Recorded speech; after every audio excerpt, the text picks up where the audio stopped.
Have you heard this? I'm listening. Well, so, tell me, she's still upset about Lydia. She thinks I should have stayed celibate until the minute we got together. You say 6 months, does that constitute a fling? Leave him alone. Mind you, I don't know why I'm asking him. He's had more flings than Eccles' old Frisbee. So that was it then? That's all it took to get her back up? Yeah, that's all it took. Peter's feeling delighted because, for once, he's not the one in the doghouse. Oh, I've knocked all that on the head, mate. I'm too old for that. The talk of the street. Talk of the street. The talk of the street. Talk of the street. The talk of the street. Talk of the street. The talk of the street.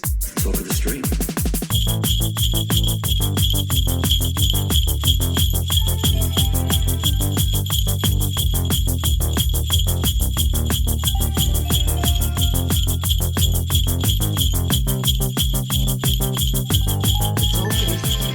Hello and Happy New Year and welcome to episode 187 of The Talk of the Street, an unofficial Coronation Street catch-up podcast that between women not being able to cook and women not being able to drive, I'm amazed the street hasn't turned into a Derek Jarman movie in 2021. I'm Gavin. And I want to thank you for being a friend, for travelling down the road and back again. Your heart is true. You're a pal and a confidant. The word pal is in there? Yeah, I think you're right. And if you threw a party... You were doing the whole thing. And then we got 4.5 hours worth of corrie to talk about, but we're going to do the whole thing. Everyone you knew. You would see the greatest gift would be from me. And the card attached would say... Fuck off! Thank you for being a friend. R.I.P. the final golden girl, Betty White. Yeah, that was sad news yesterday. Yes. Let's wrap some bubble wrap around Dame Maureen Lipman. It doesn't work. And Dolly Parton and we hadn't done that to Betty White. I think we did. I think that's why we got her as far as... It was smothered in bubble wrap. Yeah, I think Dolly Parton's going to be the go-to now, because first it was RBG that we were like, everybody protect Ruth Bader Ginsburg at all costs, and then it was everybody protect Betty White at all costs, and now I think it's protect Dolly Parton at all costs, which honestly, I think that woman has preserved herself quite well. I don't think she needs our help. God bless her. We could all do with a little help. Yes. For some reason, I've got the theme to The Littlest Hobo in my head. There's a voice that keeps on calling me. No, we're not going to sing again this week. Happy New Year. Happy New Year, my darling. Meh. Yeah. 2022, y'all. Yeah. May it be better than the last two? Maybe? Yeah. Or is it just are we just gonna keep rolling that ball downhill? We will look back with fondness to 2021.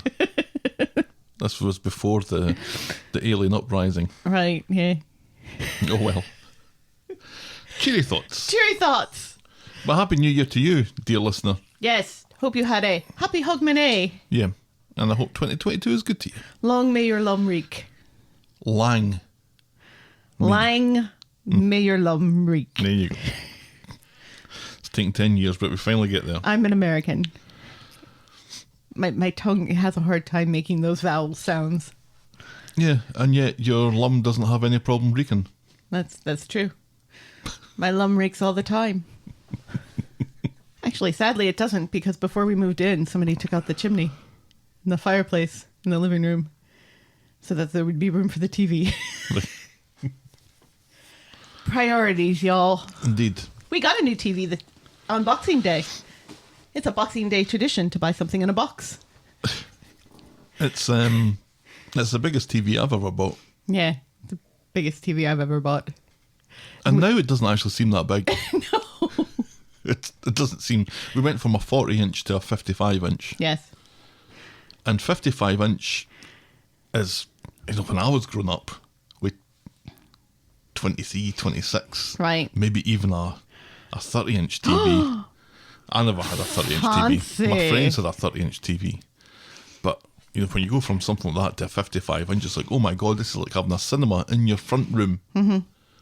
And that was kind of our argument, is that we watch so many movies from home now. Mm-hmm. But you don't want it too big. No, you don't want it to be ostentatious. Like that 70-inch thing that we had in the Airbnb last year. Oh God, that was massive. It took up the entire wall. Too big. It was a 70-inch TV and a 72-inch wall. Yeah. Where we watched Scooby-Doo for a weekend. Yes, you're British and I'm a Yankee. We don't go for ostentation. It's not in our DNA to be ostentatious. What has happened to you? Anyway, we have 4.5 hours worth of Coronation Street to get through, so we may as well preamble sooner rather than later. Yes. Shall we do that right now? Sure. Give us some of that. Reiki. There we go. Give us some of that Ricky Corrie news. Oh no! Not again. Not again with the buttons. No! It's the first one. I don't know if I get confused.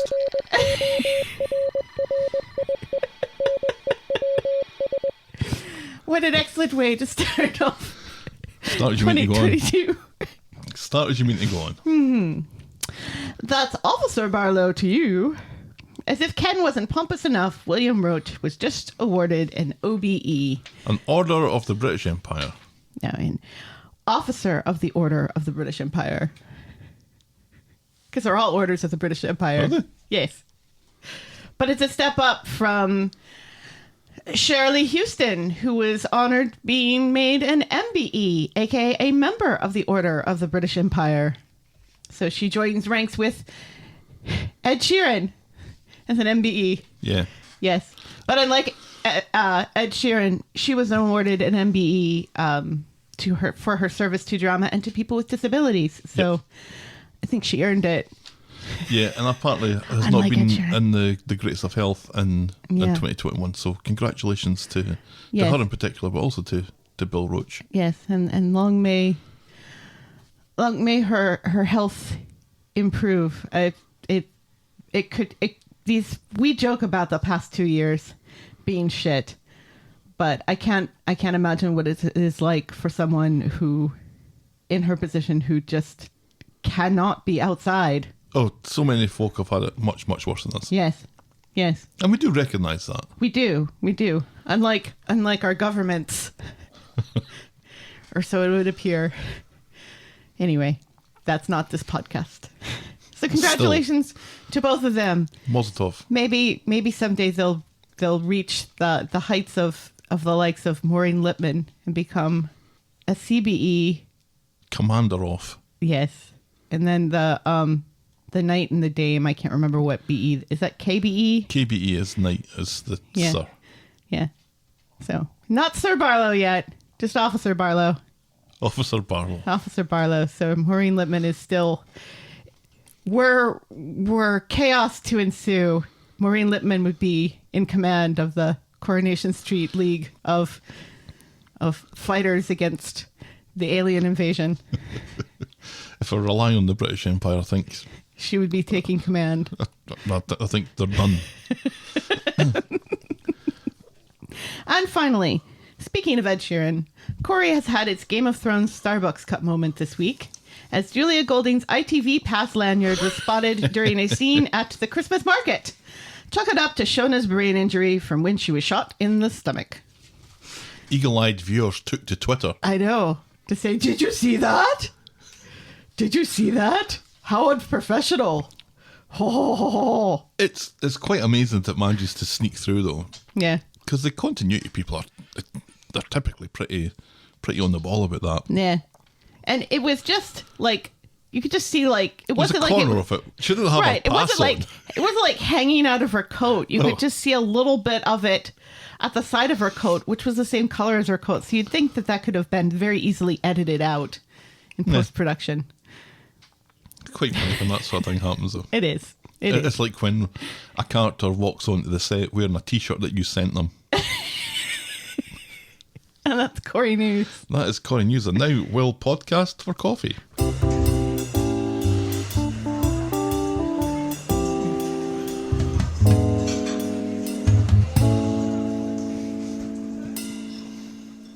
Thank you to Australian Helen.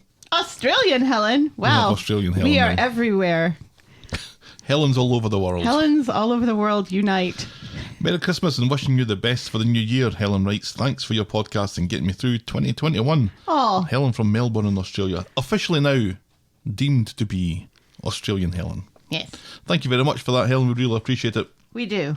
If you want to buy us next week's coffee, you can go to ko-fi.com. That's ko-fi.com/the talk of the street. The talk of the street. What's your coffee in this week? My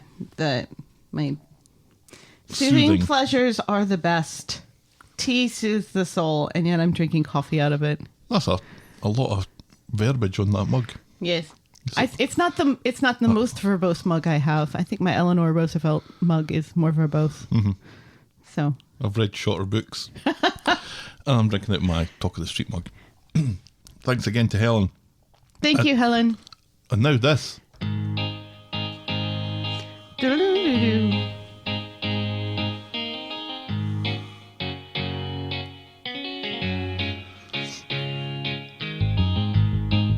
Welcome. Welcome to Last Year Tonight with me, John Oliver. Just enough time to quickly talk about Joe with the glass eye. Joe with a glass eye. Was that some guy in prison? That's right, this was where Peter was going to stay when you left the street. Oh, that's right. He's going to stay with Joe with a shack glass up eye. with Joe with a glass eye. Except he didn't leave when he realised that he was kicking Carla out of her dad's pub. Yeah. I was Gavin, and you were only halfway here as you were Florida bound that weekend to America's America to take care of your dad. Yeah, remember when my dad had a heart attack Yeah. and I had to go to Florida during the pandemic? So the next three... Truly terrifying. Right. The next three Last Year Tonights, I think you're in the bathtub. Yes, I am. You were waiting on a COVID test, you'd watched the show, so we might as well do that podcast. This, though, was the first podcast recorded on this little fellow here, our Zoom PodTrack P8. Right, whose buttons you still can't keep track of. And we had a fun wee game of sound effect tic-tac-toe. Oh, which we just did again. Kinda. Tim's dad's been dead for a couple of weeks, so the decision is made to bury him so that jokes can be made about him being trapped in the box. Now that everyone's forgotten why they were angry with Todd, he can expedite his latest stupid plan to oust Paul while making time for a cheeky game of Mysterium with Summer. I remember that. Mm-hmm. Imran and Toy are trapped in their own A Quiet Place as they attempt to do the dishes and keep Baby Mason asleep. Oh, Baby Mason, remember him? We never saw him. Nick turns to Sam for advice on the intricacies of commercial real estate contract law. Asha threatens Deb with a Christmas tree decoration. Steve and Tim go to the toilets together. Tom needs to write up his report, and Billy is surprised. Our moment of the week was Yasmin and Tim's reasons for not attending Tim's dad's funeral, and our boring moment of the week was Daniel explaining about the lack of definite article in The Happy Mondays. Daniel picking up his first of many boring moments of the week from 2021, and Peter won the first 2-second smile fade of the year. Yeah. And that was Coronation Street and the Talk of the Street, this time last year. Yes, We got so much to get through. we do. What I'm going to do first of all is just talk about what happened on Christmas Day, Oh, please do, because that was good. and then get into the stories that happened later in the week. So on Christmas, we open with Abi seeing Nina cleaning the outside of Roy's rolls. Abi knows they're not bosom buddies at the minute, but invites Nina round for a drink later. But Nina declines. She's expecting a call from Roy that she can simply not miss. No. I've kind of tried to group these into little stories. Ah. So Mrs. Santa, Debbie, pops round with presents and an offer to help Christmas dinner. Abi and Kev weren't expecting this, assuming that Debbie would spend the day on her own in a rape hotel. The more the merrier, says Abi though, and then Debbie is never seen or heard of again. She becomes Christmas dinner. Right. Eileen is round at the funeral parlour for a surprise. The Undertaker has bought her funeral and gifted her with a coffin. So last week when I was saying, it sounds like he's measuring her up for a coffin, like, what's your favourite wood? And what height are you again? That's what he was doing. That's exactly what it was doing. So we were like What the half fuck? a dozen scenes into the Christmas Day episode, and already I'm laughing out loud. I thought that was hilarious. Eileen thinks it's a curse and furiously promises to be thinking of him when she stuffs the turkey, and she noisily storms off. Maybe that's what happened with Betty White. Somebody bought her a funeral. Or maybe it was just that she was 99. Yeah, maybe it was natural causes. Asha's popped round to Nina's rolls with her present. Nina feels guilty because she hasn't got Asha anything. Asha has to leave for a Christmas dinner and Nina wants her to text her when she gets home. It's 6 feet away. So outside, Asha meets Carla and relates this Nina oddness to her. Asha is worried about Nina being alone, and Carla thinks that Santa will have something to say about that. Ha. So Nina's clearing up inside Nina's rolls, looking longingly at her phone that resolutely refuses to ring, and then she turns around, and who's standing in the cafe? Batman. It's Batman, dressed up as Roy. And she runs to him across the little floor in the cafe, and the two of them hug, and not a word between them is uttered. And I had more than one tear in my eye at that moment. Right. Remember last week when you said, if they do this, it's kind of a letdown, isn't it? Because he just left. He did. And yet, not a dry eye in the house. Yeah, seeing them It was back, effective. it was very effective. Yeah. And I think the fact that they didn't speak to each other, they just hugged, was just... And that he just appeared at the door. You don't hear the bell ring or anything. No. Because he's Batman. Never kills anybody, No. apart from all those people that he kills. So later, Nina and Roy have black hats and black goth crackers. Nina already looks and sounds better, and Roy realises that he was breaking his promise to her in Peru, and that's why he came home. Yes. He asks how honest she could be if he asked her how she was, and she opens up about her anxiety about people she loves being hurt, including him, by being near her. That's a load of piss, she says, and you know it. Yeah, we've missed you, Roy. Yeah. It's funny how almost instantly Nina just seems like the world has been lifted from her shoulders Right, yeah. just by seeing him back. Yeah.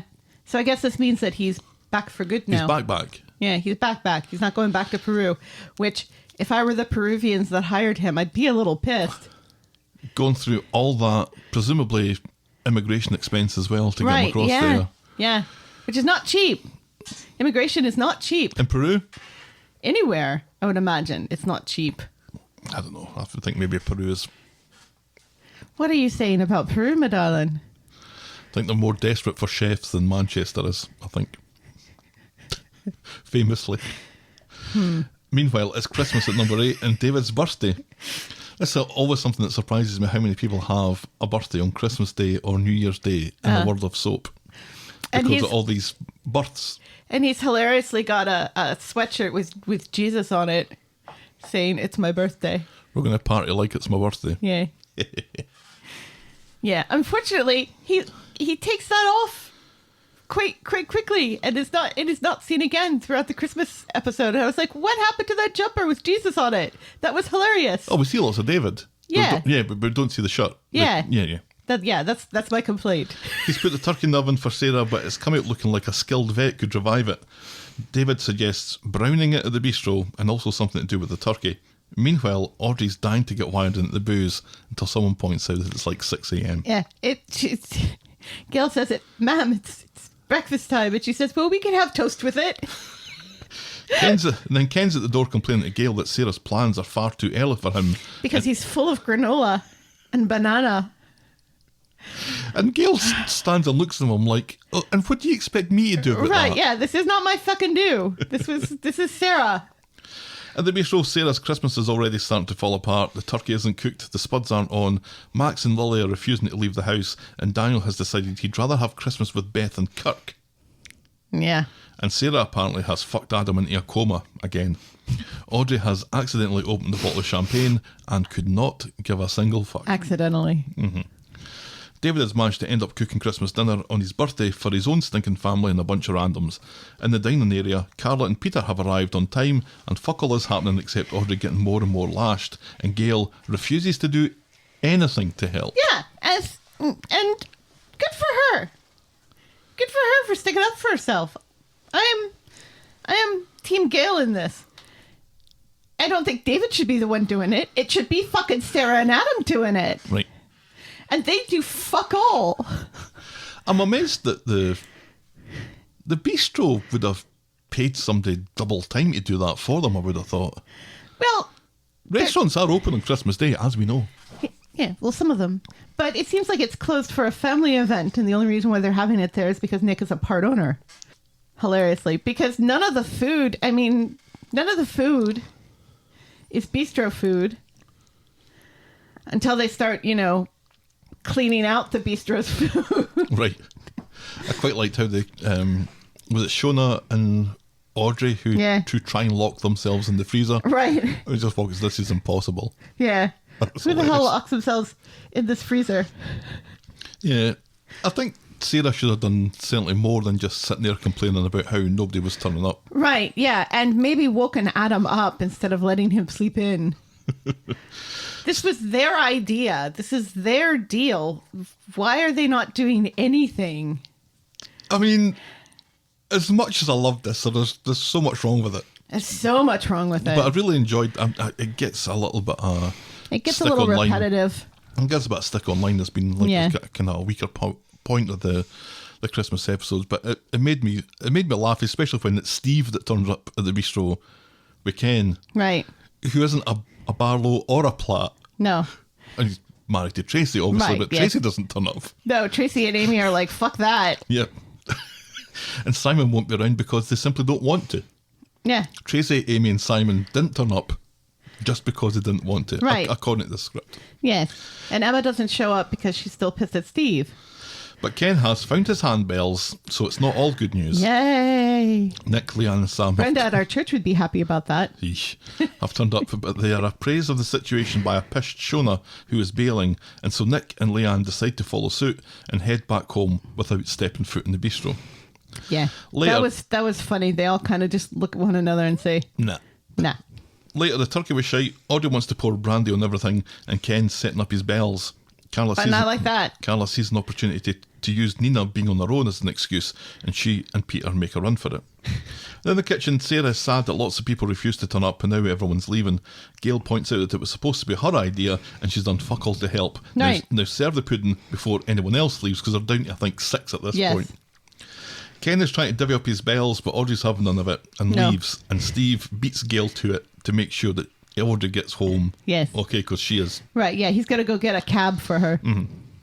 which makes sense. Yes. And it's only Ken, Gail, Sarah and Adam left, and Gail drags Ken away to the Rovers. Sarah and Adam have to place themselves again, get wired into what's left, and probably each other. And so ends Right, the, yeah. There's the an Barlow Platt insinuation that Christmas. some bum chicka bomb is going to happen Right. in the bistro. So are they going to do it on the floor? On a table? In Nick's office? In the kitchen? In the bathroom? Everywhere. Everywhere. Don't be shining no black light in the bistro dining room or anywhere in the bistro. In the freezer? I quite like this. I mean, we saw I- we saw the picture on that had been leaked of just 4 of them round the table. And you think, well, where's everyone else got to? And you think that people are going to turn up. Yeah. And the fact that they don't, or they only do it very briefly, that kind of made me chuckle. Yeah. I thought they really missed a trick here. We were really looking forward to seeing, Tracy and David at the same table. And Daniel next to Max. right, yeah. Max and Lily aren't there either because they're playing video games. They just refuse to leave the house. Yeah, because they've got their Christmas presents, and it's like, well, wasn't this supposed to be a big family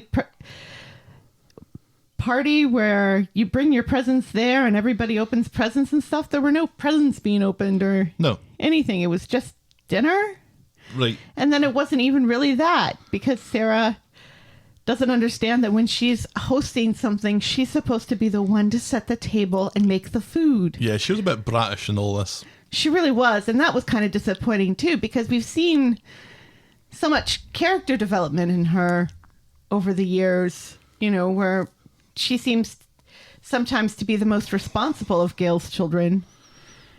And yet, It's the fact that this was her idea and Right. she wanted this so much. Right. And so much of the previous weeks have been her determined to make this happen, that when it is happening, Right, and she seems she- to think that her responsibility is finished in it. right, yeah, like she got it together, but everybody else is supposed to be the ones cooking and planning and stuff. Plus, I think COVID plays some part in this, right? Yeah, But yeah, but David in the kitchen that was mashing funny. potatoes was pretty funny. And grinding pepper into things and Right. stuff and just taking over. Right. That was pretty good. And complaining everywhere like a proper chef should do. Right. Every step of the way. Meanwhile, Evelyn's back Yay! and she's suggesting fish cakes for Christmas dinner. Because it's just going to be her and Tyrone. Then Ruby and Hope come in with Fiz. It's a Christmas miracle. Fiz has changed her mind about Scotland. Tyrone is thrilled, and then Phil with 2 L's comes in with emergency turkey. Later, Tyrone takes a little bit too much glee from Phill with 2 L's bracelet gift for Fiz, bringing her out in a rash, and Evelyn has to remind him that they gave up being on their hollybobs for him.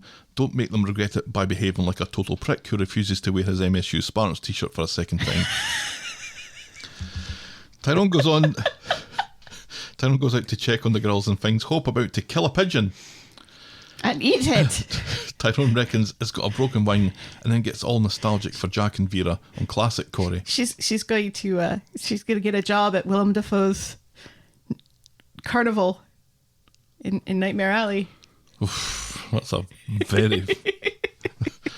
very specific reference there. Guillermo del Toro has Hope on speed dial. There's a title for a movie. So Tyrone scoops it up into one of Jack's carriers and takes it home. Phill with 2 L's takes one look at it and rushes out like he's scared of pigeons. And Tyrone still can't believe Fiz came home. She tells him to stop being an asshole to Phill then. Yeah, seriously. The pigeon has been named Vera, Of which course she makes it has. a pet. Tyrone thinks seeing the girls was the best present, and not just the girls he's happy to see. He's also happy to see Fiz, and he leans in for a little kiss, but Fiz slaps him on the dick. Enough of that, she says. Yeah, seriously. Fuck off. So Phill with 2 L's and Tyrone have been left to do the dishes. Phill just wants to get along with him. Tyrone is honest. He's grateful for them cancelling their plans, but he's jealous of him and Fiz, and he admits to trying to kiss her earlier, but she told him that he was being an idiot. Phill with 2 L's seems to have reached his limit and demands satisfaction from Tyrone outside, Oh, this was hilarious. slapping him with a marigold. That was funny. Yes. So outside, It was a pink marigold as well. so outside, Tyrone and Phill with 2 L's fight, sort of, kinda. Not really. Do they have the inflatables yet? I think they get the inflatables after the whole water gun fight. I think it's just the There's a water gun marigolds fight. at this point. Mm-hmm. And then they steal Abby's boy twins water gun. It's like a Nerf one, with the pumping action. Yeah. But not like that. Mm-hmm. You can stop doing it now. I think we all get the idea about that. And that was hilarious too, because the boy is like, "Oi, that's mine," and so they give it back, and then he sprays both of them with it. That was hilarious. Right. I like the unicorn and the And like the and the Thor's big hammer. sword, which we're not trying to be. I would try to be too metaphorical there with a unicorn's horn and And a sword. mightn't they just be waggling their dicks at each other? Just a wee I bit. think maybe just a little bit. Just That a was wee quite bit. funny. And It was Phill, funny. because he's so much taller than Tyrone, is I able know, to he's got hold him at arm's he's length. holding him by the forehead. Let me at him. Trying to Let me at punch him. That was great. So Fiz breaks up the fight, saying that she doesn't need her honour defended by Phill with 2 L's, and when Tyrone was with Miss Romania, she never challenged her to a mud wrestle in the street. Both of which are true points. Mm-hmm. She banishes the pair of them from the house for being stupid twats. And yet you can tell that both Phill with 2 L's and Tyrone kind of wish she had. Right. Meanwhile, at the Rovers, Daisy is looking awful. Jenny has decided not She's to open not the pub. wearing makeup. Has- And is wearing sweats. Oh, but she's miserable as well. Right, yeah, that's because she saw Daniel sticking his tongue down Lydia's throat the other She's day. decided not to open the pub and instead will spend the day with Rita.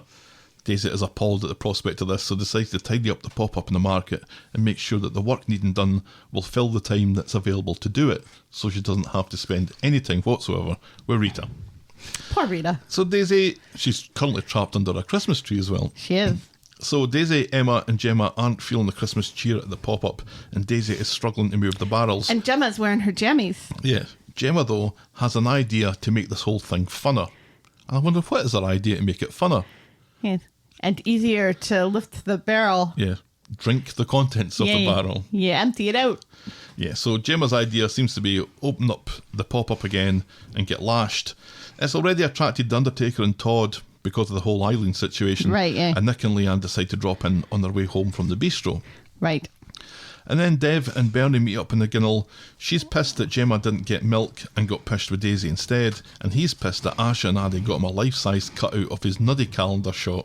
The two of them scamper off to the pub. Which we don't get to see. I would have loved to have seen that. Oh, no, do we? No. We don't see it at the end? No. Oh, I thought we saw it at the end. No. On their Sadly, way, no. they run into Ed, who's been kicked out of the house for pointing out plot holes in Die Hard. So I would have kicked him out too.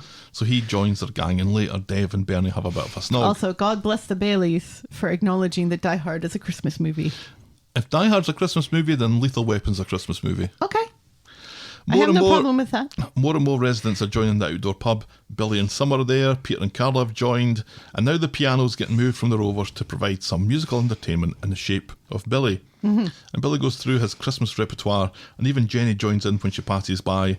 And while there are still some pained people on the street, Undertaker feels that he's fucked things with Eileen, Todd is still in love with Billy, Emma is still angry with Steve. It seems that these things can wait for tomorrow. Yes. And that was Christmas. Yeah. And it was Jenny fabulous. Jenny does that hilarious thing where she shows up and everybody goes quiet. Ding, ding, ding, ding, ding, ding, ding, ding, ding. And everybody's like, what is she going to do? And she's like, do you mean to tell me that you opened up and you're giving away free beer? Well, I have just one thing to say to you. And then she names a Party on, Wayne. Party on, Garth. And so they party on. They do. And that was Christmas. That was delightful. And it I was enjoyed wonderful. it. I enjoyed it the whole way through. Written by Damon Rochford. I thought he did a great job of just ignoring Pulling things out of his sack. ignoring lots of things. Yeah. Ignoring aspects of the plot that had happened up to then that can wait. That can wait until Boxing Day or can wait until next week. And Right. let's just have A Merry Christmas. a Merry Christmas. Which is what we all needed. Yeah, and I think even more fun than Last year. Yes, because Yeah, I really enjoyed it. It was good. just warm and Yeah. it was funny, and even the bits that people were complaining about, like the Barlow Christmas and the Tyrone and Phill with two L's fight. See, I liked the Phill. I liked the Tyrone and the Phill fight. I laughed so much. Oh, at I laughed that. as well. I was again a little disappointed with the Barlow Platt family Christmas dinner thing because I just feel like they could have done so much more with it. But like you pointed out, COVID is still a thing. Yeah, we And couldn't Omicron have- spreads very quickly, and we have Audrey and Ken and Gail's health to think of. Yeah, we couldn't have like all the characters available Right? in the bistro at the same time. It was never going to happen. No. But it was how they dreamed up ideas for reasons why people haven't shown up for it. Right. Or That kind of amused me. why some characters would be in the kitchen. Right. Yeah. And Shona just being new Shona and just nah, Yep. No. I'm off. Yeah. Fair enough. No, I thought they Gotta did. go check on the kids. I thought they did a great job. It was heartwarming. It was funny. Roy's return was, I think, expected, but no less emotional because of that. Right. Yeah. We were both kind of. It's funny because, as I pointed out last week, we were both kind of like, if he shows up, that's just kind of. What's the point of him leaving? Mm-hmm. But then once he showed up, we were both quite happy about it. Yeah. Yeah. And he'd had a haircut, so he looked a little different. He did. Yeah, it worked. Moving on to the regular storylines then. Oh, On do we have to? Yeah. We just stay at Christmas all year long. Let's talk about Silent Sam for a few paragraphs. Okay. Yeah. No, this was good. On Sunday, Fiz is at the bistro and she compares notes with Nick about Christmas. Hope is chatting away to Sam about Vera the Pigeon. Nick is happy to see Sam engage with someone. Fiz would give £1 million for her two to shut the fuck up every once in a while. So Nick cancels Fiz. He doesn't really. No. But he goes on to tell Leanne how Hope didn't really care that Sam wasn't responding. It was like Leanne talking to Nick. Yeah. And then Nick was cancelled. Right. Leanne suggests a play date, which gives Nick something to obsess over. So Sam has got his hands on one of Hope's walkie-talkies that she got for her Christmas, which From Phil forces with two L's. Sam to break his silence as he responds to her, which Nick and Leanne hover in the background, determined to ruin this moment by making too big a deal out of it. But Nick makes a big deal out of it, and Sam retreats back into his silent world. Leanne advises patience. And Which she has been doing all along. yeah, for weeks. And later at home, Nick apologises to Sam for putting pressure on him earlier. It's just that he misses their chats, he says, putting more pressure on him. Nick wants Sam to feel safe and loved. Friends, he says, and Sam nods. Mm-hmm. And that's all that happens with that this week. And he smiles a wee bit. Yeah. which was nice. Yeah, I think that's very smart to put Hope and Sam together. Yeah. I think they're a delightful pair together, with Hope just jabbering on about Vera the Pigeon and everything, and then Sam very sweetly, that's what he wants to talk about on the walkie. He's asking how Vera's doing, Right. which is so cute. Yeah, he looks maybe a little forced into it, not by anyone other than the situation that it's pointless having a walkie-talkie Right. if you're not going to do The talkie part. the talkie bit. Yeah. So that kind of forces him to say something, which I guess is a start. It is a start. So Yeah. Nick really just needs to back off, though. he He just is constantly ruining things. the two of them hanging about in the background Yeah. as this is going on. Yeah, just hovering. Just leave him alone. Seriously. I mean, his mum's dead. Right. It's his first Christmas without his mum. Yes. This is bound to be hard for him. Yes.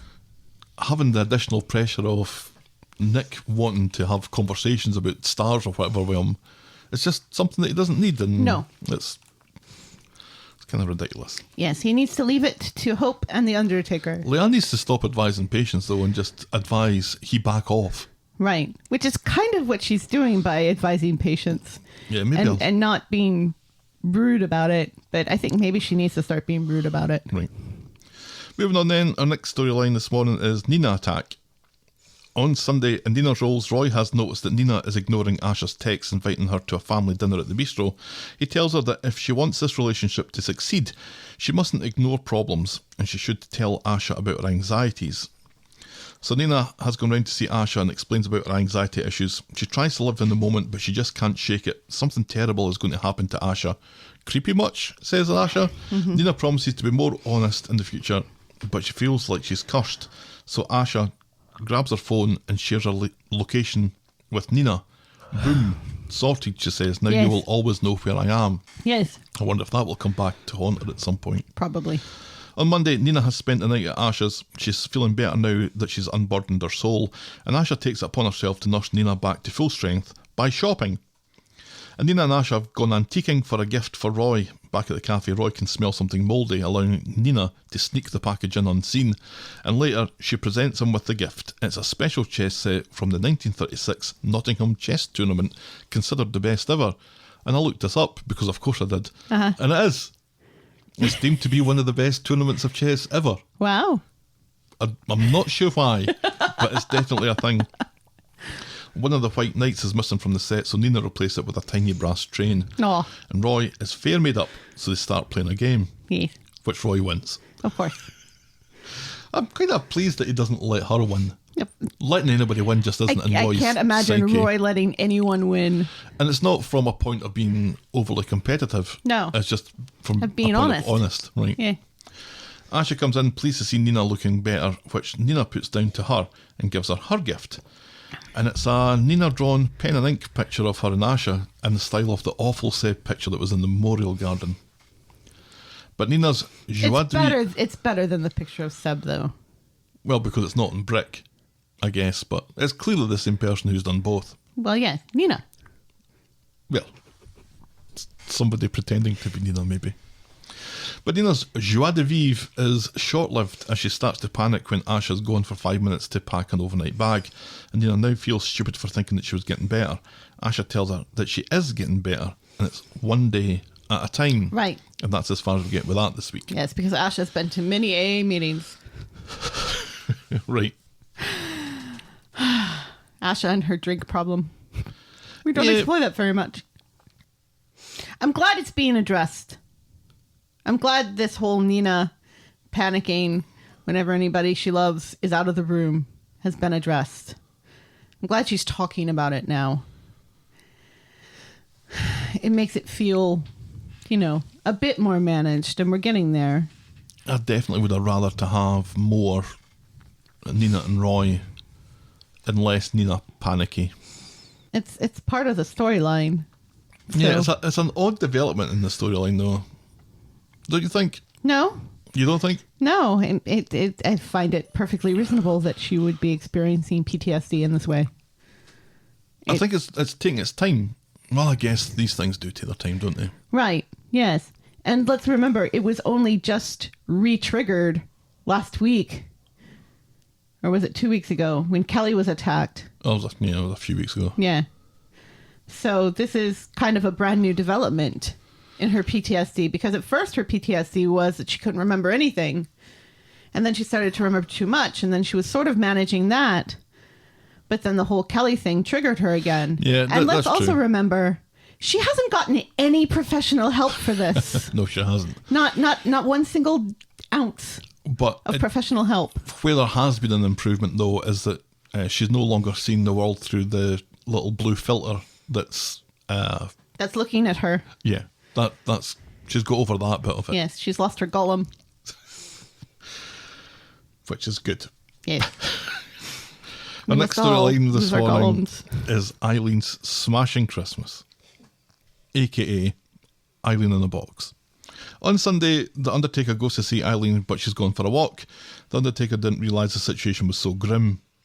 Just forced Eileen to go for a walk. That Eileen would walk He wanders away sadly, and we discover that Eileen is in the house after all, hiding. and not walking. No, of course she didn't go for a walk. Todd encourages her to forgive the Undertaker for buying a funeral for Christmas.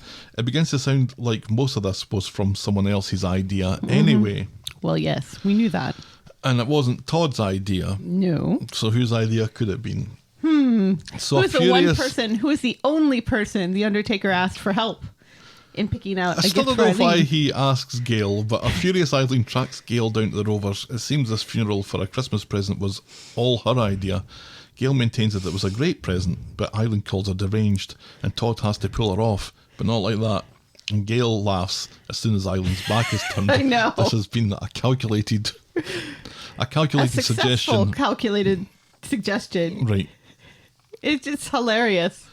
On Monday, Eileen is still moping about the Undertaker's gift. It's over between them again. She's had enough. Todd calls it an error of judgment on his part and urges her to reconsider, because he was having fun with the whole stupidity of the idea as well, it seems. Yes. At the funeral parlour, the Undertaker's upset with Todd for agreeing that his present for Eileen was a great idea. Todd thought everyone would have seen the funny side by now. And in comes Eileen at this, looking for a word with George. Eileen says that she wanted something that she'd enjoy. The Undertaker thinks that she would have enjoyed it when she's dead. I know, yeah. And he's like, you would enjoy it because it's so soft and there's a sachet inside and everything. And it's like, do you not understand death, Mr. Undertaker. Mr. Undertaker? This is fucking weird, says Eileen. It felt like a death threat, which I can totally see. Yeah. If somebody buys you a coffin and a funeral for your Christmas, Yeah. it definitely feels like a threat.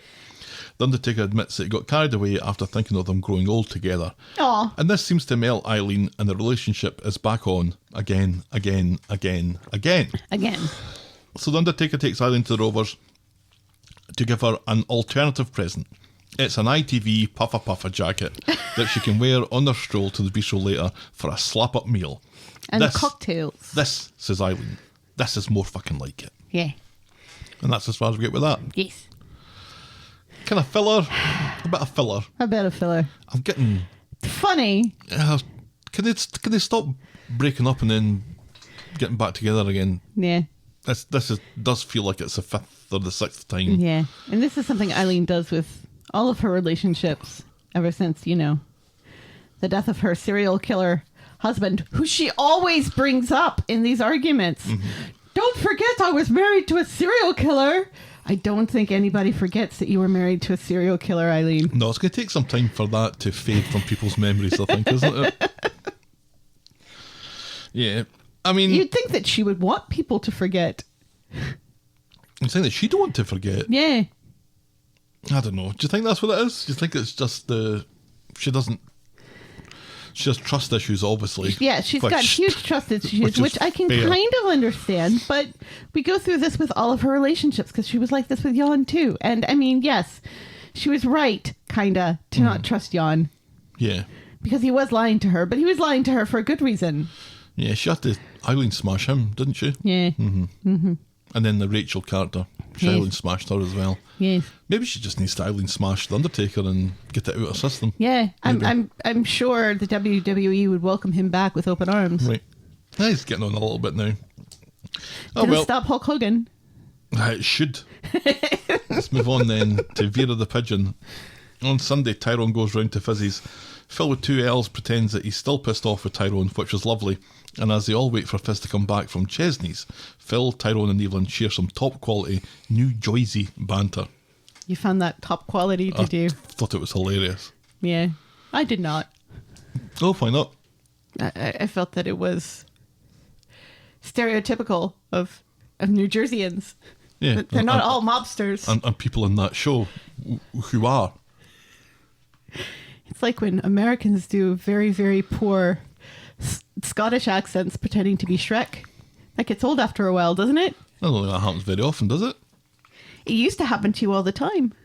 People used to call you Shrek. Remember that? That used to be your nickname in town, was Shrek. Well, from a couple of people. It was maybe my devilish good looks that were doing that. I don't know. I remember when you were Shrek for Halloween and one kid said that your accent wasn't very good. Yeah. That you didn't sound Scottish at all. Oh, shitbag.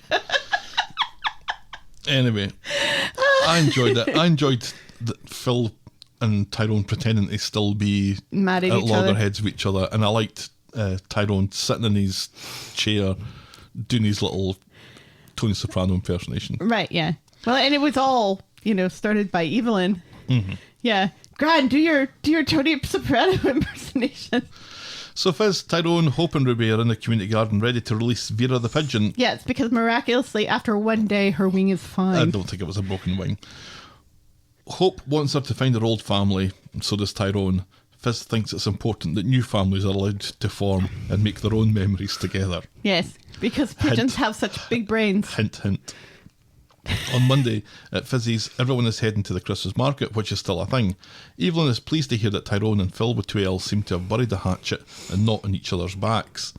So the gang land at a conker stall that we haven't seen before, and Hope encourages Phill to buy some. The vendor remarks that Phill has lovely daughters, which flusters him and Fiz a bit as they awkwardly say thanks and move on. Tyrone drops in to see his gran. Evelyn congratulates Tyrone on his sudden maturity vis-a-vis Phill with 2 L's until he remarks that he's just biding his time until Fiz gets bored and the relationship runs its course and then he's ready to move back in again. Ugh. There's a reason why Phill doesn't have kids of his own, says Tyrone. Evelyn calls him delusional. So Phill and Fiz are hitting the mulled wine, talking about him being mistaken for the kid's dad. He was caught off guard and didn't want to call himself their stepdad, but he's so great with them that Fiz is more than happy for him to call himself that. Stepdad? Well, if they got married, that's what he would be. Yeah, but they're not married. Not yet. It's weird. I find it odd that Fiz is willing to make some big steps in this relationship but not others. Well, she was put off by his mum, Yes. she says. Yes, and I can understand that. But they haven't been going out for all that long. I think it's just a little bit early for him to be anything other than Phill. It's been like 6 months. No, it hasn't. Yeah. No, it hasn't. He's been around for quite some time now. I don't think they've been together for 6 months. And even if they have, I think to call him stepdad, I don't know. It just feels off.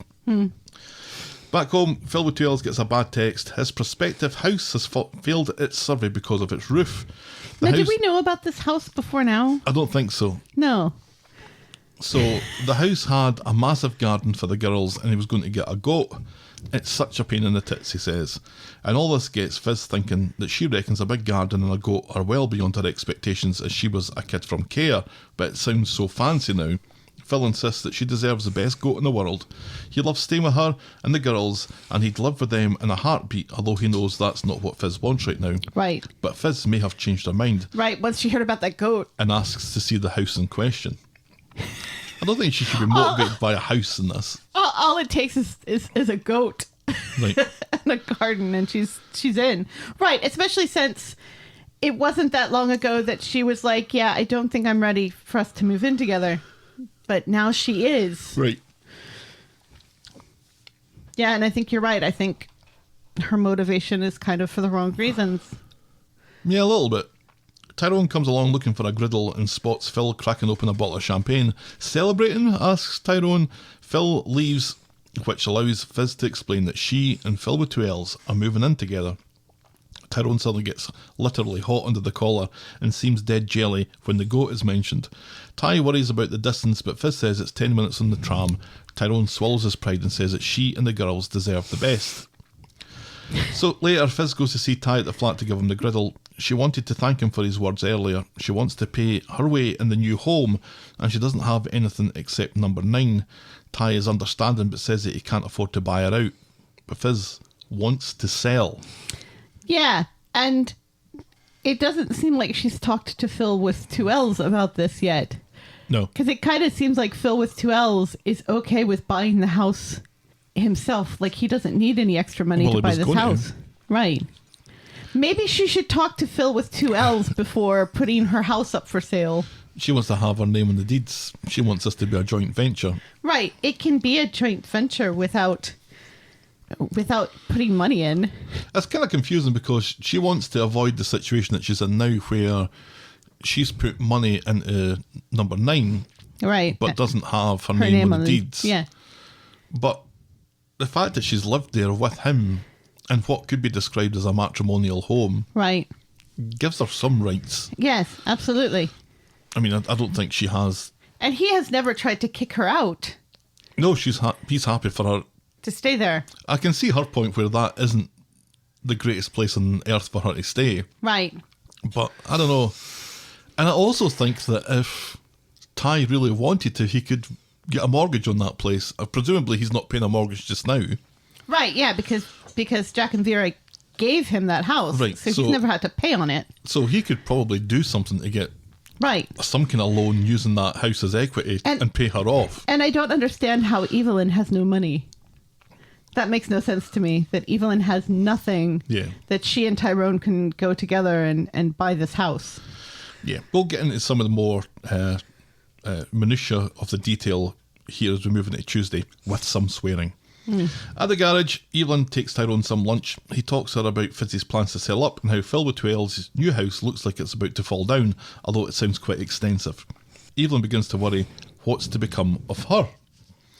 So Tyrone goes to see Fiz. He's had a wee think and he's decided that he can sell the smoke-ridden flat and give Fiz any profit. Although it looks like they finally painted over the smoke damage. There's maybe 15 grand's worth of profit that she can have all of it and move in with Phill with 2 L's and he can move back into number 9. Which seems reasonable. It does seem reasonable. But Fiz says fuck Especially that. since Phill with 2 L's does not need any money. Hasn't asked for any money. No. Fuck that, says Fiz. After everything she's put in at that house, I guess, she demands more than 15,000. Number 9 will be sold, she says, pronto. Now, see, again, because I forgot that Tyrone was in the process of and had bought that flat. Well, I think it's news to everyone that he now owns it. Right. Because I think, doesn't Alina own part of that? Well, Alina's fucked off, so... I assume that her name is still somewhere unless... Who knows?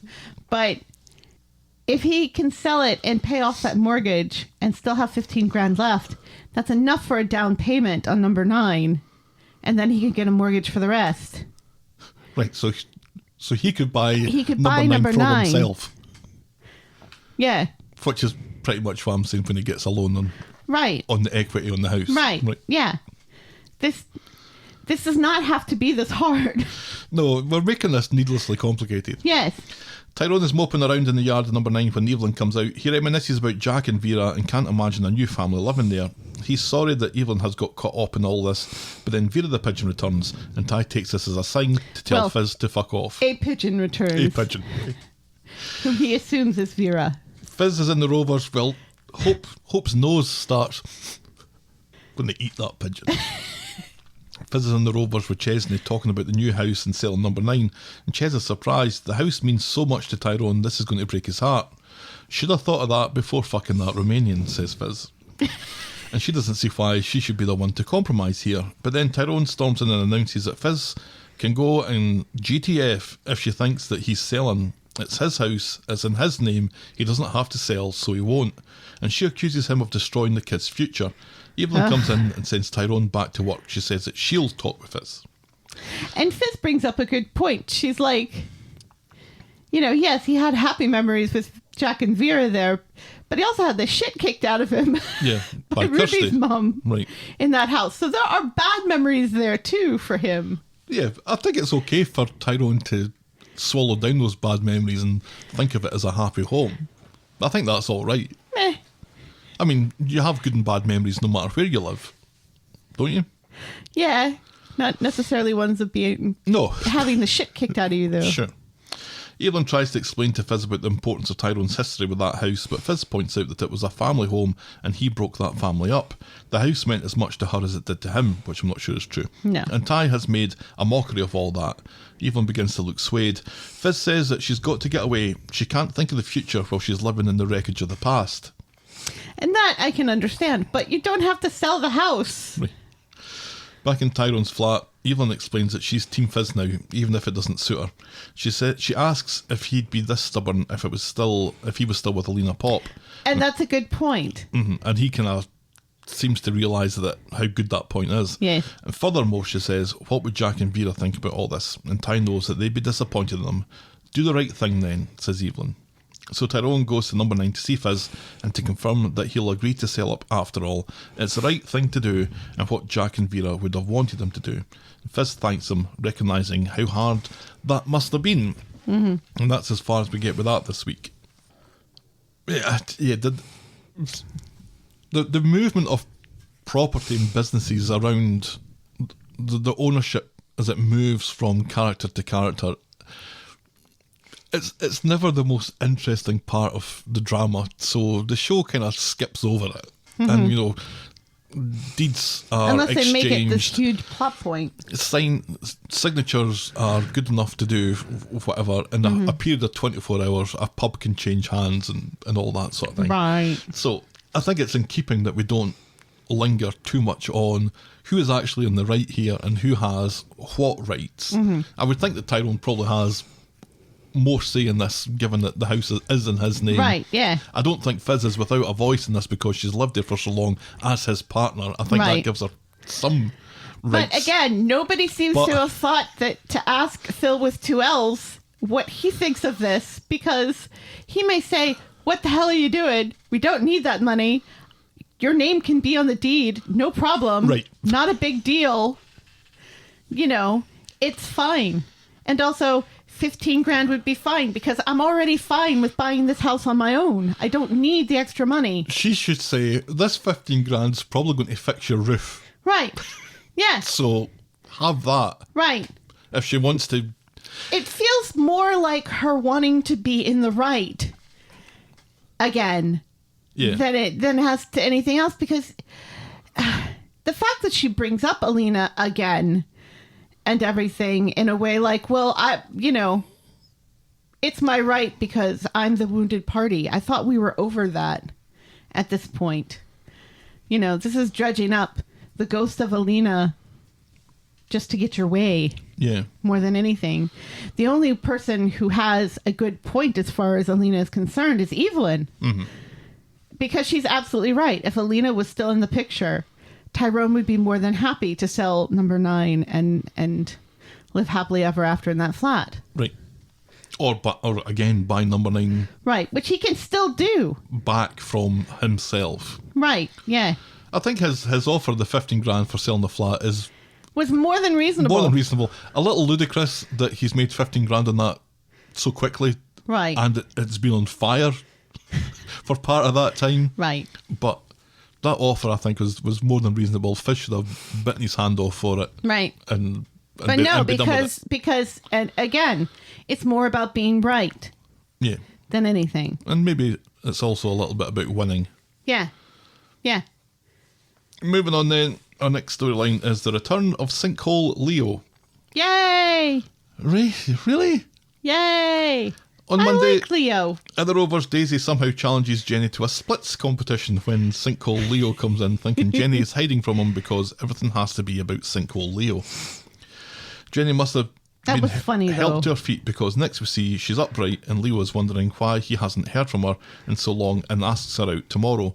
Jenny says that she'll get back to him and Daisy is disappointed in Jenny's lack of enthusiasm. Jenny tells Daisy that she's still worried about the age difference. She doesn't understand him half the time. Plus, she doesn't like him.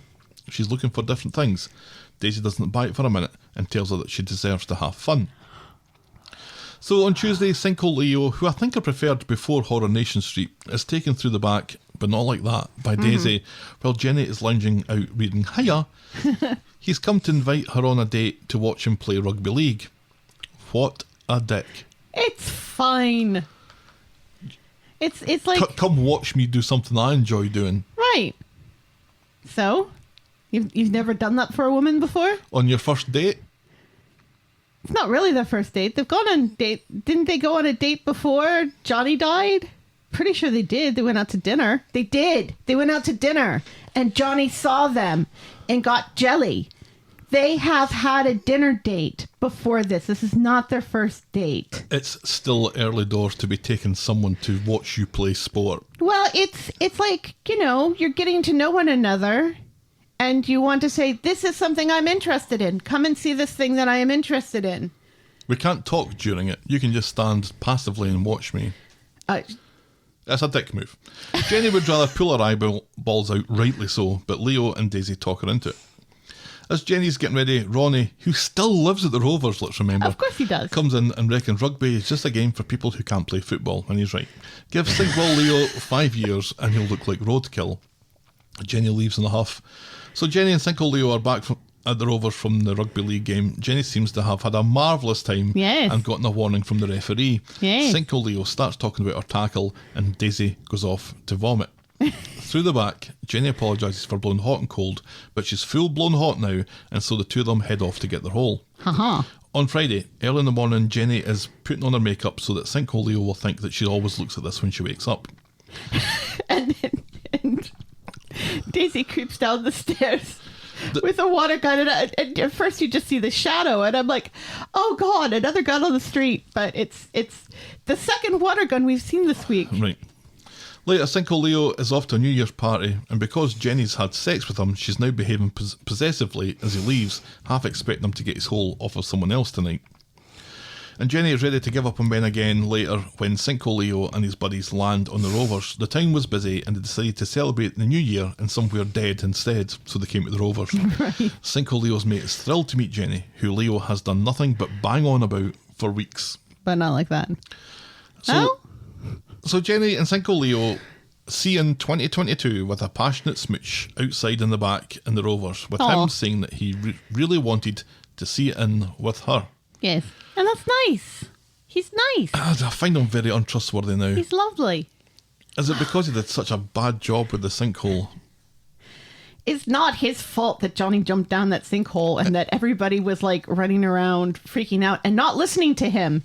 He was telling people what to do and was being perfectly reasonable, but everybody refused to listen to him. I don't know. This whole come watch me play rugby has really put up in my bonnet about him. I really don't like him now. I see no problem with and I don't trust him.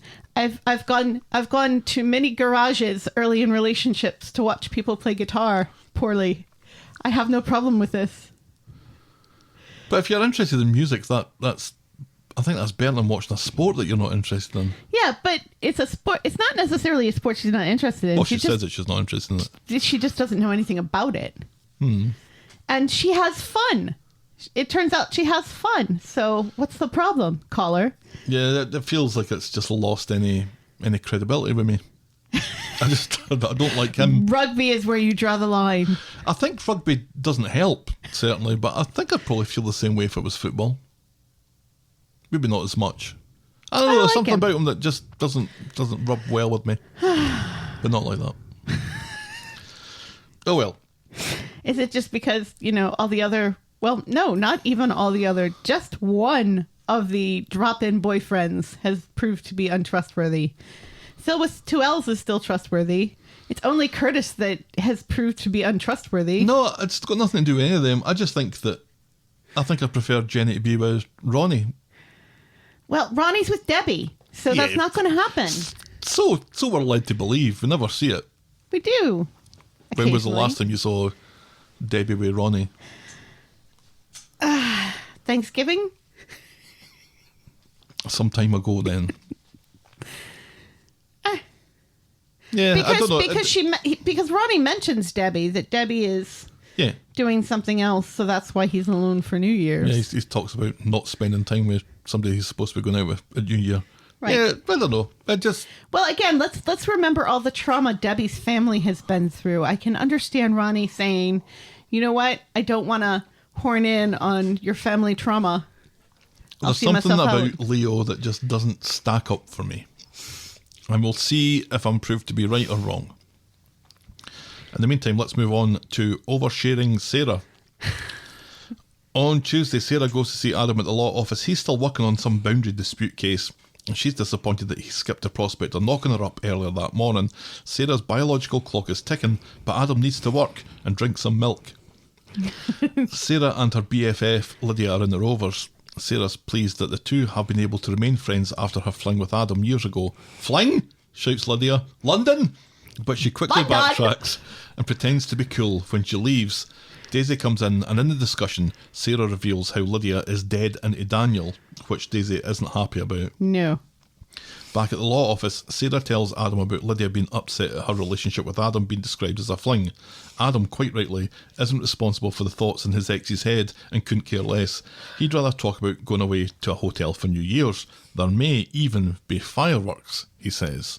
Which brings us on to this week's hard debate. Wink, wink. Nudge, nudge. As we approach the new year and the flowing of champagne and nostalgia, which character do we think is most likely to get pregnant first in 2022? Your options were Sarah, Lydia, Abi, or Vera the Pigeon. I don't think I voted in this. I thought there was another one that you did. And there was a spell where Vera the Pigeon was in second place. It was fairly close, I would say. In fourth place is Vera the Pigeon. Oh no, sorry. In fourth place is Lydia with 7.9%. See, I thought the storyline where we're going to here is that he's trying to knock up Sarah. He can't. And he ends up knocking up Lydia instead. Because I thought the whole storyline was that he already knocked Lydia up and that she's walking around with his kid, or who she thinks is his kid. That was the option that was just thrown out there. And hardly anybody picked up on it. No. Lydia, 7.9%. In third place, Vera the Pigeon with 21.1%. Sarah, which is quite hilarious. It's funny that people voted for that. In second place was Sarah with 23.7%, and the winner with a stonking 47.4% is Abi. I think that's because people voted after the spoilers. Question is worded very specifically. Who will get pregnant first in 2022? So if someone is already pregnant moving into 2022... It doesn't count? It doesn't count. So... Interesting. Thankfully, none of this matters. No. So on Friday, at Debbie's Rape Hotel, Adam is upset because Sarah has packed for a fortnight's holiday rather than a dirty night away. And Sarah is disappointed that Adam hasn't packed at all and hasn't made any effort whatsoever, and apparently is wanting to go out in the clothes that he's wearing, which is a typical guy thing. She did pack some pants and socks for him, though. And his toothbrush. Yeah. Having drinks at the bar, the bartender somehow remembers Adam as the bloke who forgot his wallet that time he shagged Carla, which I think maybe back in March or April. It's a long time ago. Last year? In 2021. Was it 2020? No, I thought it was in 2020. Was it as long ago as that? It's been a long time. It was before Peter's liver transplant, around about that time, wasn't it? It was before the liver transplant. But round about that time, and that was this year. No, because it was more than just a little bit before that, because that was the whole thing where... Peter was pushing her away. Right, yeah, where Peter was like, no, I don't want your liver because you slept with my wife. I'm pretty sure it was 2021. It doesn't matter, it was a long time ago. It was a long time ago anyway, and this random waiter has remembered it. Yeah. Somehow. Because plot.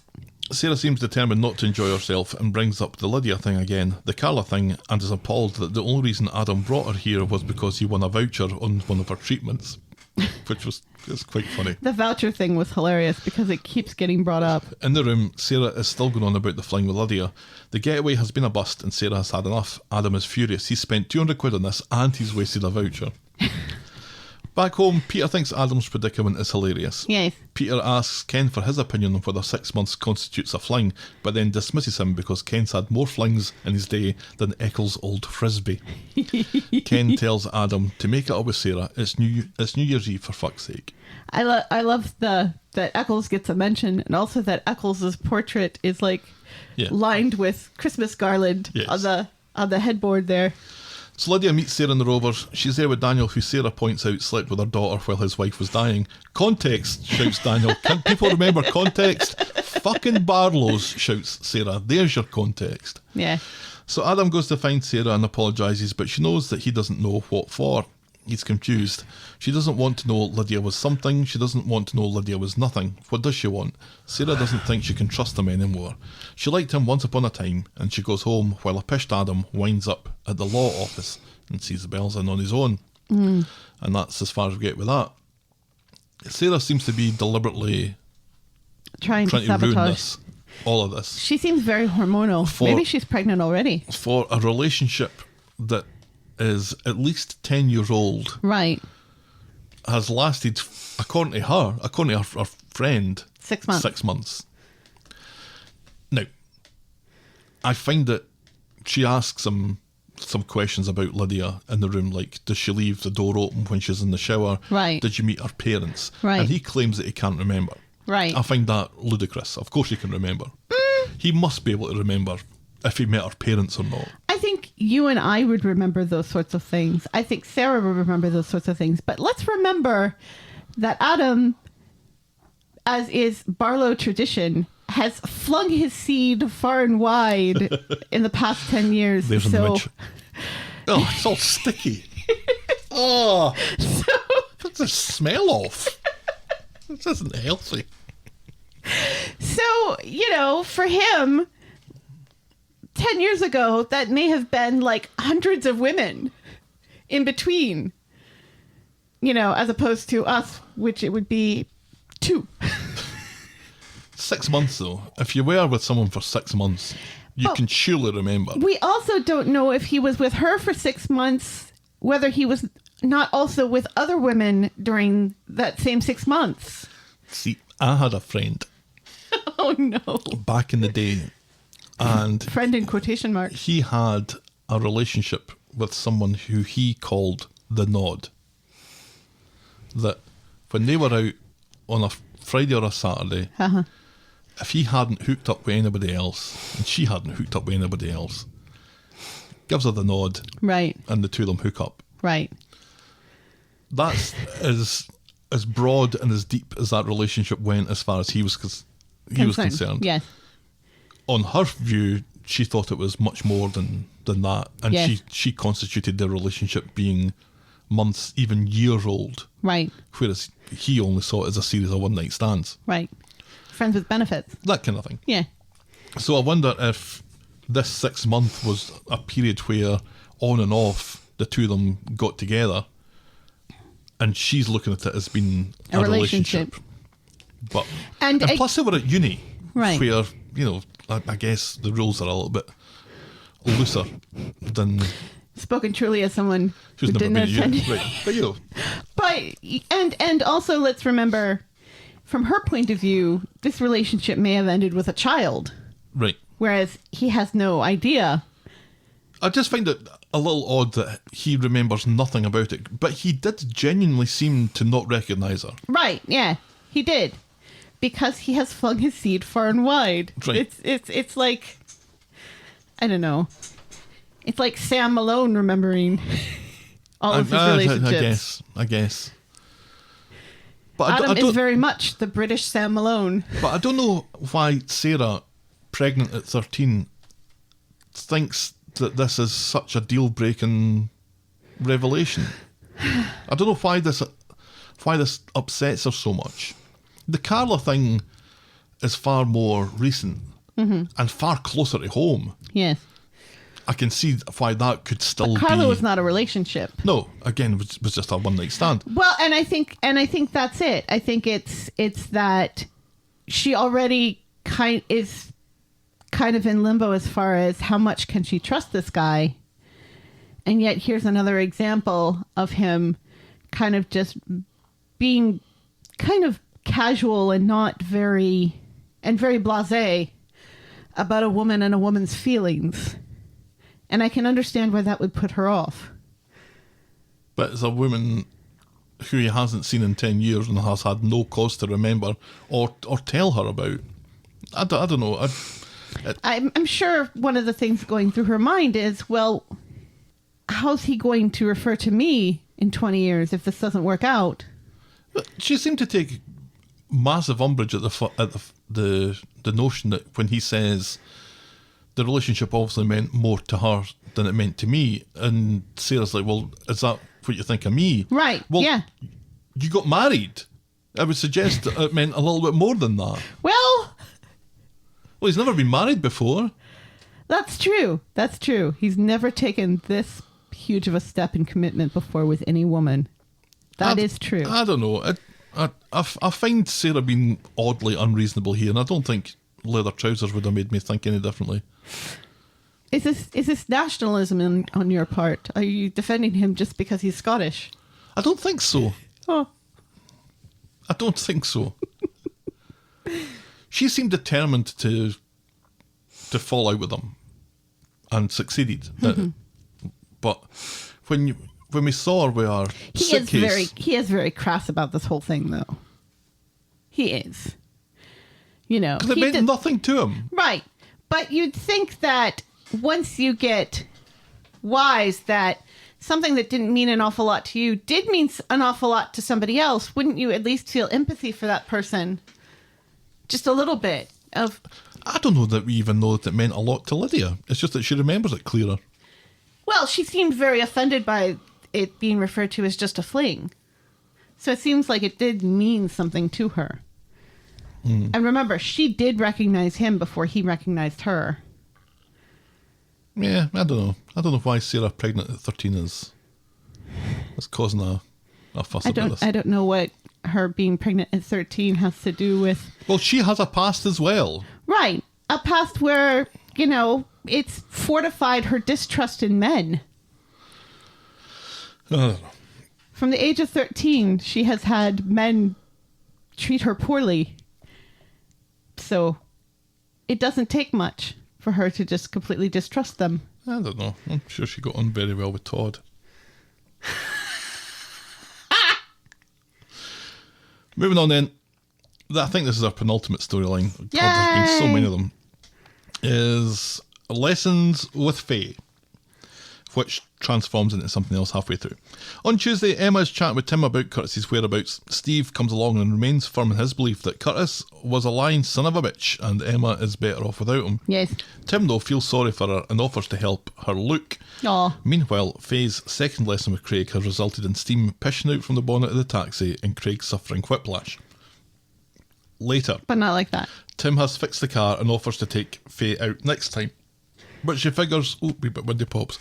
But she figures that would be even worse than Craig. True. Even worse than Craig. Yes. Because that's her dad. Tim and Emma have had no luck in finding Curtis, but Emma still says that she owes Tim a favour. So he asks her to give Faye some driving lessons, and Emma has to agree because that's what Emma does. It is what Emma does. Later, Craig tries to make Faye feel better by explaining how he failed to read the rights to the first bloke that he arrested, and the bloke had to correct him. Right. Had to help him walk him through it. Yep. Meanwhile, Amnesty International's on the phone for this blatant case of unfair imprisonment. So Faye drives off with Emma, and it looks and sounds like Faye is determined to fuck that car again. Because It's like she was in Titan or something. It's like she's a girl because she can't drive because of that. Right.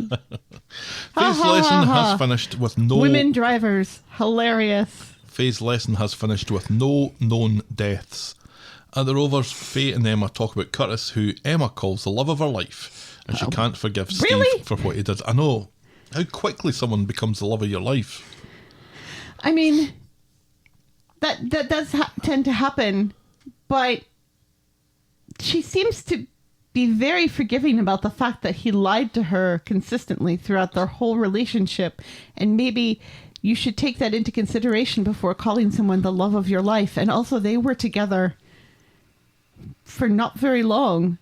Less time than Fiz and Phill with 2 L's. I would say longer than that. No, I don't think so. I would think so. Because they were together around about the springtime. Because that was when the two of them first appeared in the Empty Cup Awards. I think Emma would struggle on Mr. and Mrs. Yes. What's that called over here? The mating game? The new newlywed game? Newlywed game. What's the mating game? Oh, that's something very different. That's a not safe for work show. Yeah, so... Tell it on yourself, she Broom. can't be entirely sure what is true and what isn't about him. Right, yeah. I mean, there's some things that she knows are wrong, but I don't know what she can't knows is right. confirm- Right, exactly. His name and maybe his date of birth, I don't know. Right. And remember, she even said she's the one who spoke into the ether that maybe his name isn't really Curtis Delamere. Right. Off the sea. Yes. Somewhere. So, on Friday, at number 1, Lizzie's presents have arrived. It's hilarious. Because Liz isn't coming back. No. And she's not getting a farewell, which sucks still. It does suck. They're all Spain shirts with names on the back. There's one for Emma, which makes Steve mad at Curtis all over again. Yes. At Sally's, Faye bounds down the stairs of Discovery to discover Tim preparing for the big shop. Sally wants wine, chalk ices and crisps. Faye is off for a driving lesson with Emma, but promises to pick up Tim at Freshco's. In the Rovers, Amy and Emma are catching up. Emma hasn't been able to track down Curtis anywhere, not his old flat, not at his dad's.